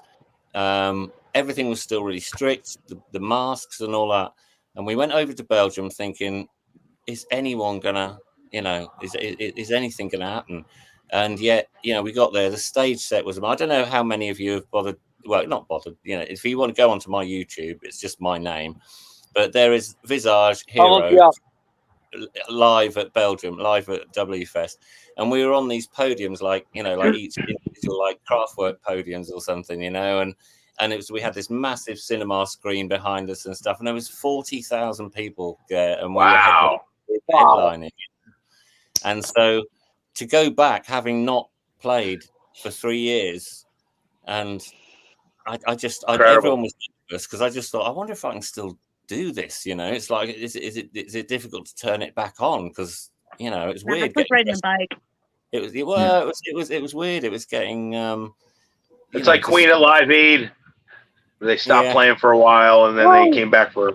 He's back though. Yeah. One of the best live performances ever. I think it's a bit much to put my the reformed Visage in the same bag as Queen at Live Aid. But I'll take that. But no, it was. What was the biggest crowd you ever played in front of, David? I think in the Czech Republic we did 45,000. Wow! I can't even imagine what that must be like. Well, it's basically a football stadium with us at one end. I bet, man. I mean, 3,000 for me is like maybe 12,000 was the most at a Republican convention I played. Right, that was the most I ever played.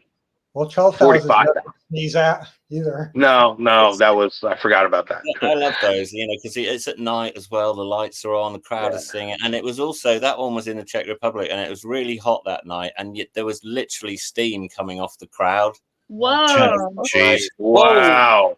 They were jumping up and down and stuff.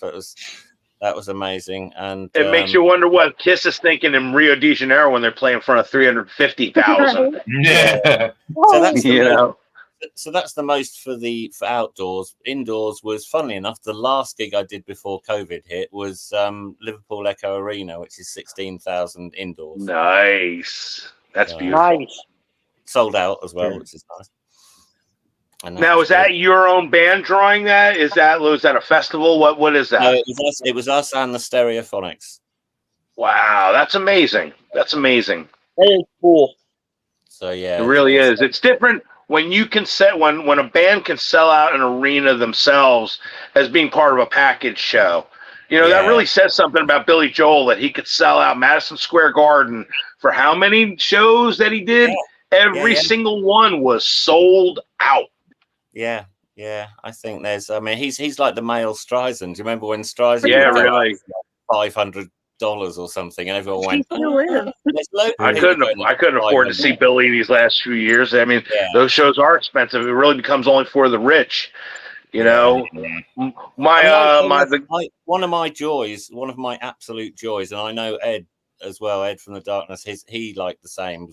I love putting people on the guest list. Is like if I played anywhere near any of you, I love sort of saying, okay, you plus two, and so I would love to go, man. And it just means you get in free. You can come and say hello afterwards and that sort of thing. And I used to love doing that. When we played Norwich, I had 16 plus ones on the guest list. Wow.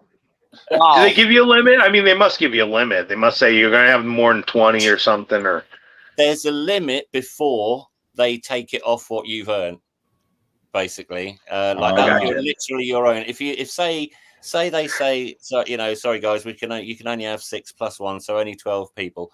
So if you said, oh yeah, but I've got like 15 people that want to go, you have to buy those tickets out of your own money. Right.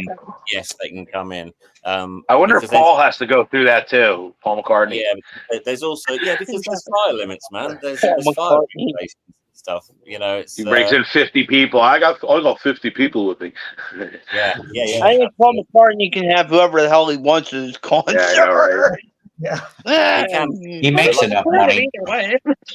Like I say, there are still fire restrictions. That's the main thing. That's true. You mustn't overpack a venue because that's why Paul plays those big venues, because he can't play. I even think Madison Square Garden is almost too small for Paul. You know what I mean? Like he plays Giant Stadium. He plays like I've never had that problem. Yeah, I know, right? David needs to write a book. That is absolutely correct. I definitely read the book. So many people have said that, but the trouble is, the best stories that I'd love to put in the books, I can't say that. People wouldn't be happy. Just out of confidence, you're not a gossip. You know what I mean? There are some really funny stuff that's happened on tours, but I can't. You could always ask their permission. You and see if you could tell a light version of it, you know? Yeah. You could do that. I've thought about it. But I was also, because I'm not, I haven't made it, as it were. I'm not famous in that. So I was thinking, what would the title be? You know, I thought of Few. That was close as a title. Yeah, there you go. I like that. That's pretty good. I so very nearly joined The Cure, but I just didn't. I was in the wrong place at the wrong time. They were on tour in Japan when their drummer finally sort of cracked and got sent home. And in Japan, the Thompson Twins were playing with a drummer called Boris Williams, and Boris Williams was a friend of The Cure's bass player, and Boris stayed for the next 8 years. Had that happened in London, I was drummer. David, you know what I think, though? Honestly, what role you could be, dude? Honestly, think about this. You're a kind of guy that's really not that much different than Rick Beato. You have a lot of friends that you could start doing interviews for, and you being a musician yourself the way Rick Beato is, you bring a perspective that is very interesting. And you might want to think about doing some interviews and building every channel. You could become famous yourself, just the way Rick did. He was just a session player, but because of his knowledge and the people he knew, and then the guests that he got to his channel, he got Brian May, Yngwie Malmsteen. Eventually, he built it that way. He's the most famous guy on YouTube almost now. Like, not much farther from Mr. Beast almost. Like, the guy is really known in the music world. You would be that role. I watch him a lot, but I certainly don't know my A minor flat and third with us. No, but it's the interviewing that he does. Yeah. It's the people they know and the perspective he brings. You can be that kind of another version in that sense of that. You could bring your own flavor. But the thing is, I was talking on something the other night, saying that I was sort of thinking of maybe, doing a thing called, DD's Spinning Stories or something, and I could. That would be great. Tell stories about my time sort of with The Cure, but on top of that, to my left, I have quite an amazing Cure vinyl collection. And I thought, well, I could introduce that as well. I could show vinyl and tell stories about the time. Right. This, that, and And the then other. you could maybe even get one of your buddies that was, you know, a part of the Cure on your show talking about it with them. That's a good one. That's a good one. Yeah, maybe. You know? Here, show that again, bud. It's not the original. It's a Rhino. It's a Rhino reissue. It's Still. Cool, Still yeah. great There album. we go. There we go. And so I was thinking of doing Spinning Stories, but the thing is, it's like you said to me. You said, yes. Nice. Yep, You it's a said good to me, album. you said to me just now, sort of Melody, you know, like, oh, you could be famous, that sort of thing. And that, I am absolutely as well known as I care to be honest. Because Right, it does- yeah. it's a bit. I'm going to see I Duran can Duran, understand that. and I remember that Nice. the first time I got recognised in public was going to see Duran Duran at Shepherd's Bush, because I've been Really? invited along, and I was stood in the guest list queue. And I just got a tap on my shoulder, and I turned around. There was this really sort of well-dressed gentleman in a sort of, you know, kind of, you know, straight, you know, in a nice jacket and what have you. And he went, David Donnelly, and I said, yes. And I swear I thought I was going to get arrested. Right. I thought, what have I Well, done? my mind would have jumped too. So Yeah, and then Yeah, he just sort of, if some random person. but yeah, he just sort of said, you know, like, oh, I saw you with Glenn Matlock at the Water Rats in last Christmas. It was great. And I said, oh, thank you very much. You know, that thing. And then quite recently, because Visage and Gary Newman share the same, keyboard player. I went to see Gary Newman the other night, but obviously, Nice. Oh, Gary wow. Newman- How was he? How did he Gary sound?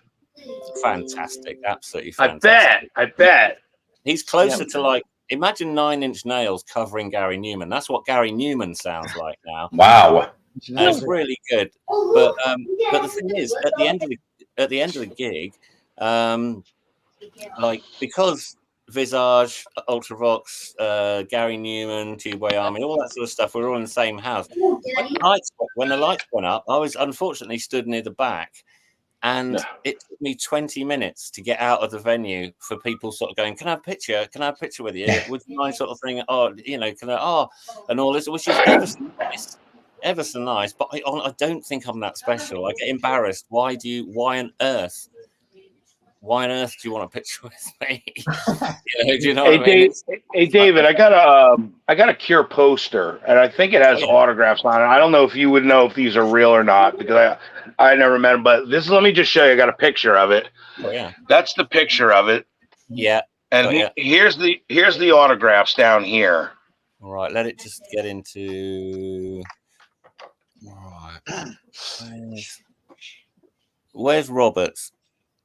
Roberts would be right here, I think. It's not very clear, unfortunately. It's too bright. I can't. Can you go up a bit? Lift it a bit. Let me say. All right, here we go. Yeah, I was going to say I can barely see that. Yeah, that looks like a Robert one, because he always does his the B in Robert. And then I don't know who these other people are, but yeah, that's Simon Gallup. That's Boris, top left, and that's Paul Thompson, bottom left. all right. So then that could be real then. Yes, it could be. Yeah. All right. What year would that be? Well, Lol's in it, so it's pre-disintegration. So I reckon Kiss Me, Kiss Me, Kiss Me era. Okay, great. That really helps because honestly, I mean, I'm probably going to put it up for sale. I mean, that's what I have a lot of posters and stuff. That would help me. You know, that kind of helps me verify that it could be real. Yeah. Simon's looks very real, and Lawrence's looks very real, and Roberts was a bit thin, but it looked like he does his B Right. like. And again, it's coming across on a photo, not the actual poster. I have it in a bin right now, but. If you wanted to take a proper decent picture of it and email it to me, you've got my email. I will. Yeah, I will. That'll be great. I'll have a closer look against the stuff that I've got. Perfect. That really helped. I appreciate it. Yeah. That's awesome, cool. man. I'm not that familiar with the Cure's music, but this is really interesting. Your stories are really interesting. You know, an interesting band. Basically, their first album was basically them just coming out of enjoying sort of upbeat, punky sort of thing. It sounds like no other Cure album at all. And then the second, third, and fourth albums are really dark, and they're really sort of gothish almost. Really atmospheric. It's where the goth thing came from. And Yeah, so they like almost like started goth in a way. So there's 17 Seconds, Faith, and Pornography. Those are the three sort of the dark trilogy, as they call it. Yeah. And then Robert decided that he just fancied having a go at I wonder if I could do pop music. Oh, yeah. So they came up with Brilliant. Let's Go to Bed, The Walk, and The Love Cats, and the Cat Oh man, that's awesome. on the top. Incredible. And that got them on TV shows. That got them on TV shows. That got them a younger audience as well. And they came up with The Head on the Door, which had Close to Me and In Between Days as singles, and they were all big hits and stuff. Yeah, that's a good album. Then they had Wish with Friday I'm in Love on it and stuff. And then they basically hit the home run with Disintegration, which saw them on the Disintegration store thing. They played Tiger Stadium, on the Disintegration tour. So that was like really huge. They just broke massive at that point. So Incredible. Nice. Aren't you going to see Duran Duran tonight? No, tomorrow. It's not midnight yet, is it? Very cool. Where are you seeing them at? Where are you seeing them at? There's a festival near me called Latitude Festival. Nice. And is anybody else on the bill? Oh yeah, but I've played it before. Not obviously, but yeah. What are the bands would you see? Right, tomorrow is Duran Duran headlining. Previous to that, there's Nile Rodgers and Chic. Oh, nice. Okay. Nice. I like that. A guy who does, not unlike yourself, acoustic and singing stuff, a guy called Rag and Bone Man. I've heard of him. I didn't hear him. And then the reason I got a freebie is The Darkness are on before then. Oh, well, you're going to watch them as well? Well, obviously, yeah, I'll get told off if I don't. And I actually haven't looked at the rest of the bill. Sorry, I didn't know. I'm just basically I need to go for The Darkness, but I'm quite happy. You Brits always have the better festivals than we get. Honestly, I like my jaw drops when I see some of the metal festivals and the things over in Europe and stuff. It's so unfair that we don't get those kind of festivals over here. It's cost effective. That's why.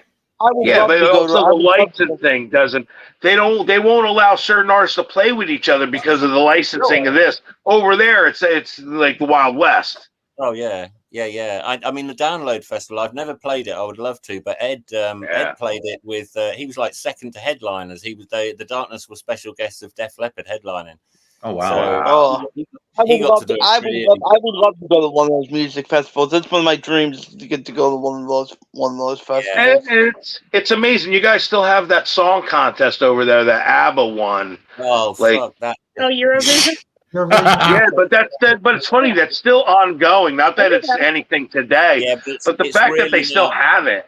It's really changed from what it was. It's my God, like everything else. It's one of those things that started as a really good idea, which was basically songwriters from all over Europe, the Eurovision Song Contest, put the best songs in there, pick which one. And yeah, they were always a little bit cheesy. You had Cliff Richard doing Congratulations and ABBA one.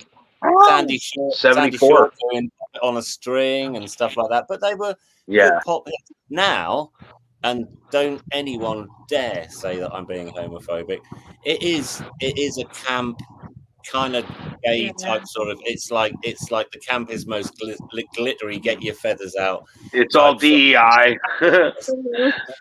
and it's basically just trying to write the catchiest, weirdest, funniest, whatever sort of thing. So it doesn't really hold a lot for me these days. It's great, but I know people who have Eurovision parties and they dress up in glittery hats and wow, right. It's like you're almost your Oscars kind of in a way. Well, yeah, I suppose in the music world, like Jack Turkey doesn't like ABBA, I guess. ABBA, I honestly reckon ABBA were the last band really to actually do something off after it, except for although is it Maneskin did it? Maneskin one, didn't they? I thought also Kylie Minogue did too. No, not Eurovision. It's not Eurovision. Australia's not. Oh yeah, right. No, but I thought maybe she came over there and competed in it. But maybe I'm wrong. No. A few celebrities have had a bash, but the trouble is, if you lose, it's really embarrassing. Cliff Richard, Sandy Shaw, but they won, so they kind of, it was kind of good. But yeah, a few people who've tried to revive their careers by coming up and doing. And who did? And they've lost. Who did ABBA beat out on 74? You know what I mean? Like the other competitors against ABBA, were they good? Yeah. You know what I mean? I never seen it actually. Yeah, they were just. I mean, they weren't. Obviously, they weren't as good as ABBA, because ABBA are just one of those incredible. Right. ABBA are a perfect storm. Some bands are. The Beatles were. I think the Who was a perfect storm as well. Yeah. In that everything just fell, the stars aligned in the right place, and if one of those things hadn't happened, you wouldn't have got. I love that. I love ABBA. I love ABBA. I always said, would Paul McCartney have made it without John Lennon, or would have vice versa? If they didn't get together, would they have been able to make it on their own? You know, I think they'd have made it, but I do think they'd have made it. But I think they'd have made it in the same way. I don't know, Ralph McTell made it, or I think they'd have been pretty good as solo. Or would the question be, if they didn't meet each other, would they have even have thought the ability to pursue a career in music, though? Well, you know what I mean? Like, yeah, I mean, that whole thing kind of like makes you think like that's why they came together, is because we know we could do something together. You know, it's like. But I mean, it's. I think it's whatever, isn't it? I mean, it's like everything. I often say, everything started really for me in terms of being able to go professional was meeting Glenn Matlock, and the only reason I met him is because a friend of mine, Ali. She rang me up one night, the night before, and she goes, "Did you know that?" She knows I was a big Pistols fan. She said, "Did you know that Glenn Matlock's playing the Arts Centre?" And I was like, "No." and she said, "Oh, do you want to go?" And I went, "Yeah, of course I want to go. Yeah." So I went there, and my mate, who I knew from London, was, for some reason, he was doing Glenn's merch.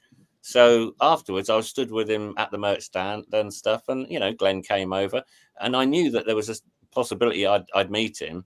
So what I did was I prepared a DVD that had some footage of me playing drums, some footage of me playing bass, and footage of me playing guitar.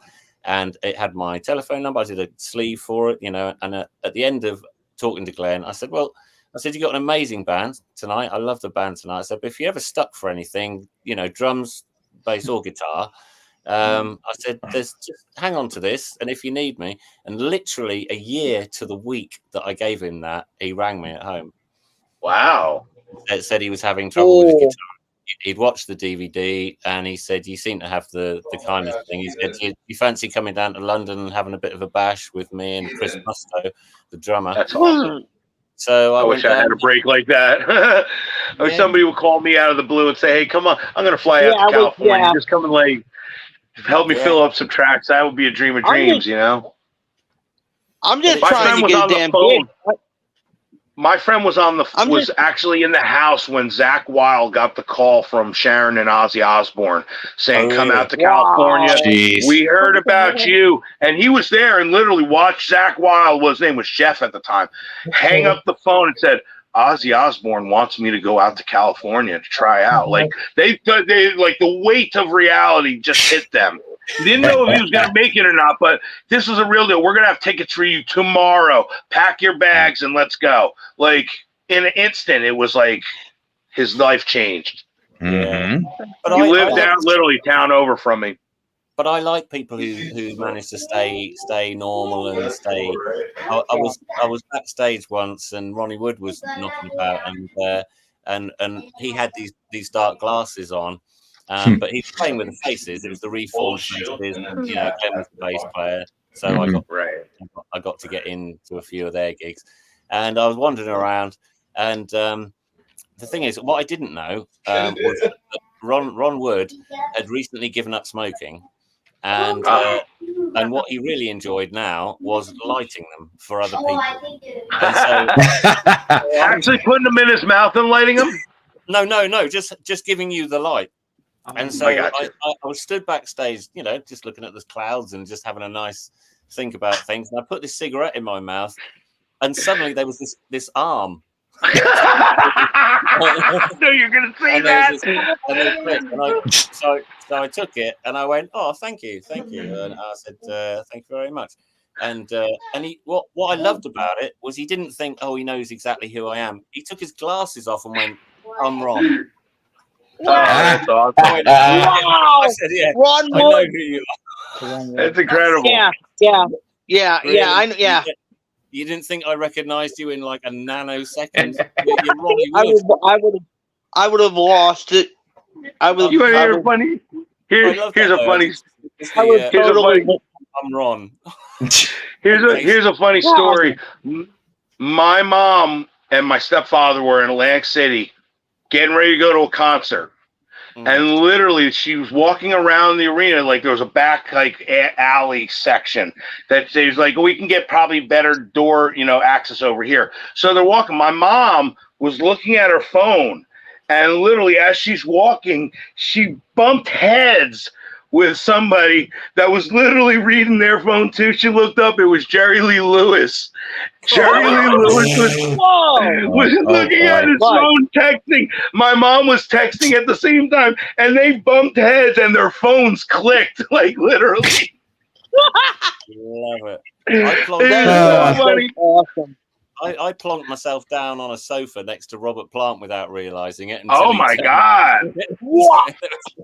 Who is the most famous person you met, David? Well, that's pretty high up, isn't it? Robert Plant is definitely. And Robert Plant would have to be. I think Beetle Babe knows this story as well. But do it again with the Daphne Guinness album. I got to the studio one morning and I was busting for a wee, and I just wanted to go to the loo, and so I ran through reception, got to the gents, hit the handle, and it was like, oh fuck, someone's in there. So I was just standing there, and the way you just like putting your weight on your left foot, weight on the right foot. You think, oh God, I'm gonna have to and what have you. And then suddenly I heard the door click, and I was about to just barge past this person. I opened the door, and it was Keith Richards. Oh my God! And I was like, oh, and I said, sorry, I'm busted. And he went, and he walked past, and he just went, it's okay, man. Oh yeah, I heard you tell it. I was more annoyed because I was so busting. I couldn't even I'd have hung on for a minute and had a little chat, but I couldn't. I had to. I know it's a little awkward in that place. And he was just. I don't think I would have to go to the bathroom anymore. Yeah, right. That was a funny one. But yeah, the Robert Plant one. Robert Plant was just doing some demos in a studio that we were recording a single in, and he was doing stuff during the day, and we were recording at night. And I just turned up, came in, put the kettle on, made myself a cup of tea, and when I went through to the sort of lounge area, I realised there was someone sat there, and so I just sat next to them on the sofa and took a sip of my tea. I went, hiya. And he just turned around, and I was just like, my face must have been phenomenal because I try and be cool about these things, but it was just like, it's Robert Plant. So I said, I said something stupid like, "What are you doing here?" And he went, "Recording." As much as I would lose it with Keith Richards and Robert Plant's a totally different thing because Zeppelin, I worshipped Zeppelin when I was a kid, and they're still one of my all-time favorite bands. So I would just go. I don't even think I'd be able to do anything. Yeah, I mean, but there's some real jaw droppers, real jaw droppers. Yeah. And yeah, first time I met Debbie Harry, it was really sort of like, oh my God, it's Debbie Harry. But now it's like I saw her last year, and it was her birthday, and it was kind of like, hello, hi Debbie, and she said, oh, hello David. She said, have you been up to much? And I just thought, that is amazing. We've got to the point now where she knows who I am. I wouldn't say we're friends. I'm not saying we're friends. I'm just saying she knows who I am. But someone who is a friend, for instance, who's I had a poster of her on my wall. I had the album cover in a frame. She was my absolute heartthrob, which is Viv Albertine from the Slits. Wow. And I worked with her for 4 years. We were sharing hotel and dressing rooms and stuff like that, and it just became good friends and that. But she was my absolute crush. Yeah. Crush. Well, who didn't have a crush on Debbie Harry? Well, literally everyone. Everyone. Every man was wishing, call me. Yeah. So James asked, have you ever met any people from Pink Floyd? Yes, I have. Ooh. Oh, man, that's up there with Robert Plant. Yeah, and Did you the ever? thing Did is, you, the thing is, did you again, I ever think meet Roger Waters? Will you let him tell the story, please, sir? I played a thing called Vowood Festival, right? And one of the sort of members of Pink Floyd, not the one I'm going to reference, but one of them was Guy Pratt was doing a talk it was a music and literary festival, and Glenn Matlock and the Hip Philistines were headlining when I was playing, and Adamant was doing like an acoustic thing, but basically after Adamant had done his thing, he came into our dressing room and he said to Glenn, do you fancy doing some songs at the end? Can we do an encore together? So we sort of had a word of what we could do. We decided to do Shaking All Over, Don't Give Me No Lip, and Pretty Vacant, with Adamant on vocals, Adam's guitarist on guitar, Glenn on bass, and me on drums. So basically, we decided we got this set. That's great. And I remember halfway through Pretty Vacant, seeing down the side of the sort of festival thing, this slightly rotund kind of guy really getting into things and singing all the lyrics to Pretty Vacant. And he had this sort of really nice dark-haired lady with him as well, and stuff like that. It was great. There was something about the guy I felt familiar. But anyway, we finished the gig and we went back to where we were staying, which was this it was in the grounds of this stately home, and all the artists were staying at the stately home. And there's this huge dining room, and I wandered in there. Look at Dave Gilmour sat there. Yeah. Oh my God! I could tell. I knew Jen was gonna. I knew Jen was gonna be excited about that one. I went over to him. Who wouldn't be? And I said, this is the bit that killed me. Is I went over to him and I said to him, were you singing along to Pretty Vacant? And he went, oh yeah. And I said, I would not have put you down as a Pistols fan. And he said, oh no, it's my wife. What's his wife's name? The one that's fighting with Roger Waters. yeah, that one. I can't remember. I forget. Yeah. He said his wife's a big Pistols fan, and then Glenn turned up, and he said, "Oh, you enjoyed it tonight, didn't he?" He goes, "Yeah," and he said, "Well, you should have got up and played it with us." And Dave Gilmour said, "You should have asked me." Oh, imagine that! Imagine me playing drums with Dave Gilmour, Glenn Matlock, and Adamant on vocals. But it didn't happen. Here's a guy here's a rock star I met. I love David Gilmour. I can't reset it. Put it up a bit. Put it up. Yeah, put it up a bit. I can't. Oh, we're seeing it. Okay, who is that? Who is that? I actually. That's Roger Stone. Okay. Huh? I'm still stuck. You don't know who Roger Stone is? I don't know. Roger Stone is Donald Trump's best friend. Literally was his campaign man. That's a rock star to me. I just got your pun. That's great. All right. Oh boy.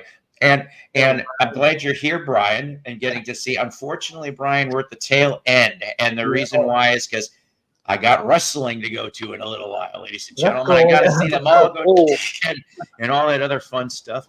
So I want to thank everybody for being on here. The chat's on fire now. I know.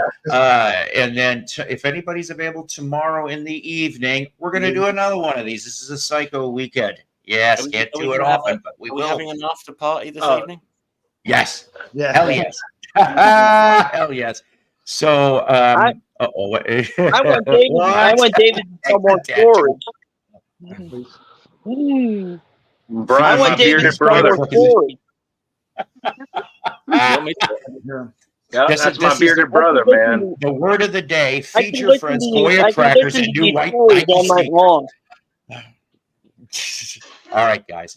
Everybody, like I said, we'll hopefully whoever could be here tomorrow will be able to be here tomorrow night. I'm not sure Yeah, when I'll yet. try to make it. I'll alert all the VC Justice League when I do know Please. things. Yep. And of course, just everybody take care. God bless. Rock on. Have a great Saturday night. Always powered by coffee each and every time. And everybody take care. I love you all. Yes. Thank Thank you. you so much. Thank you. Bye.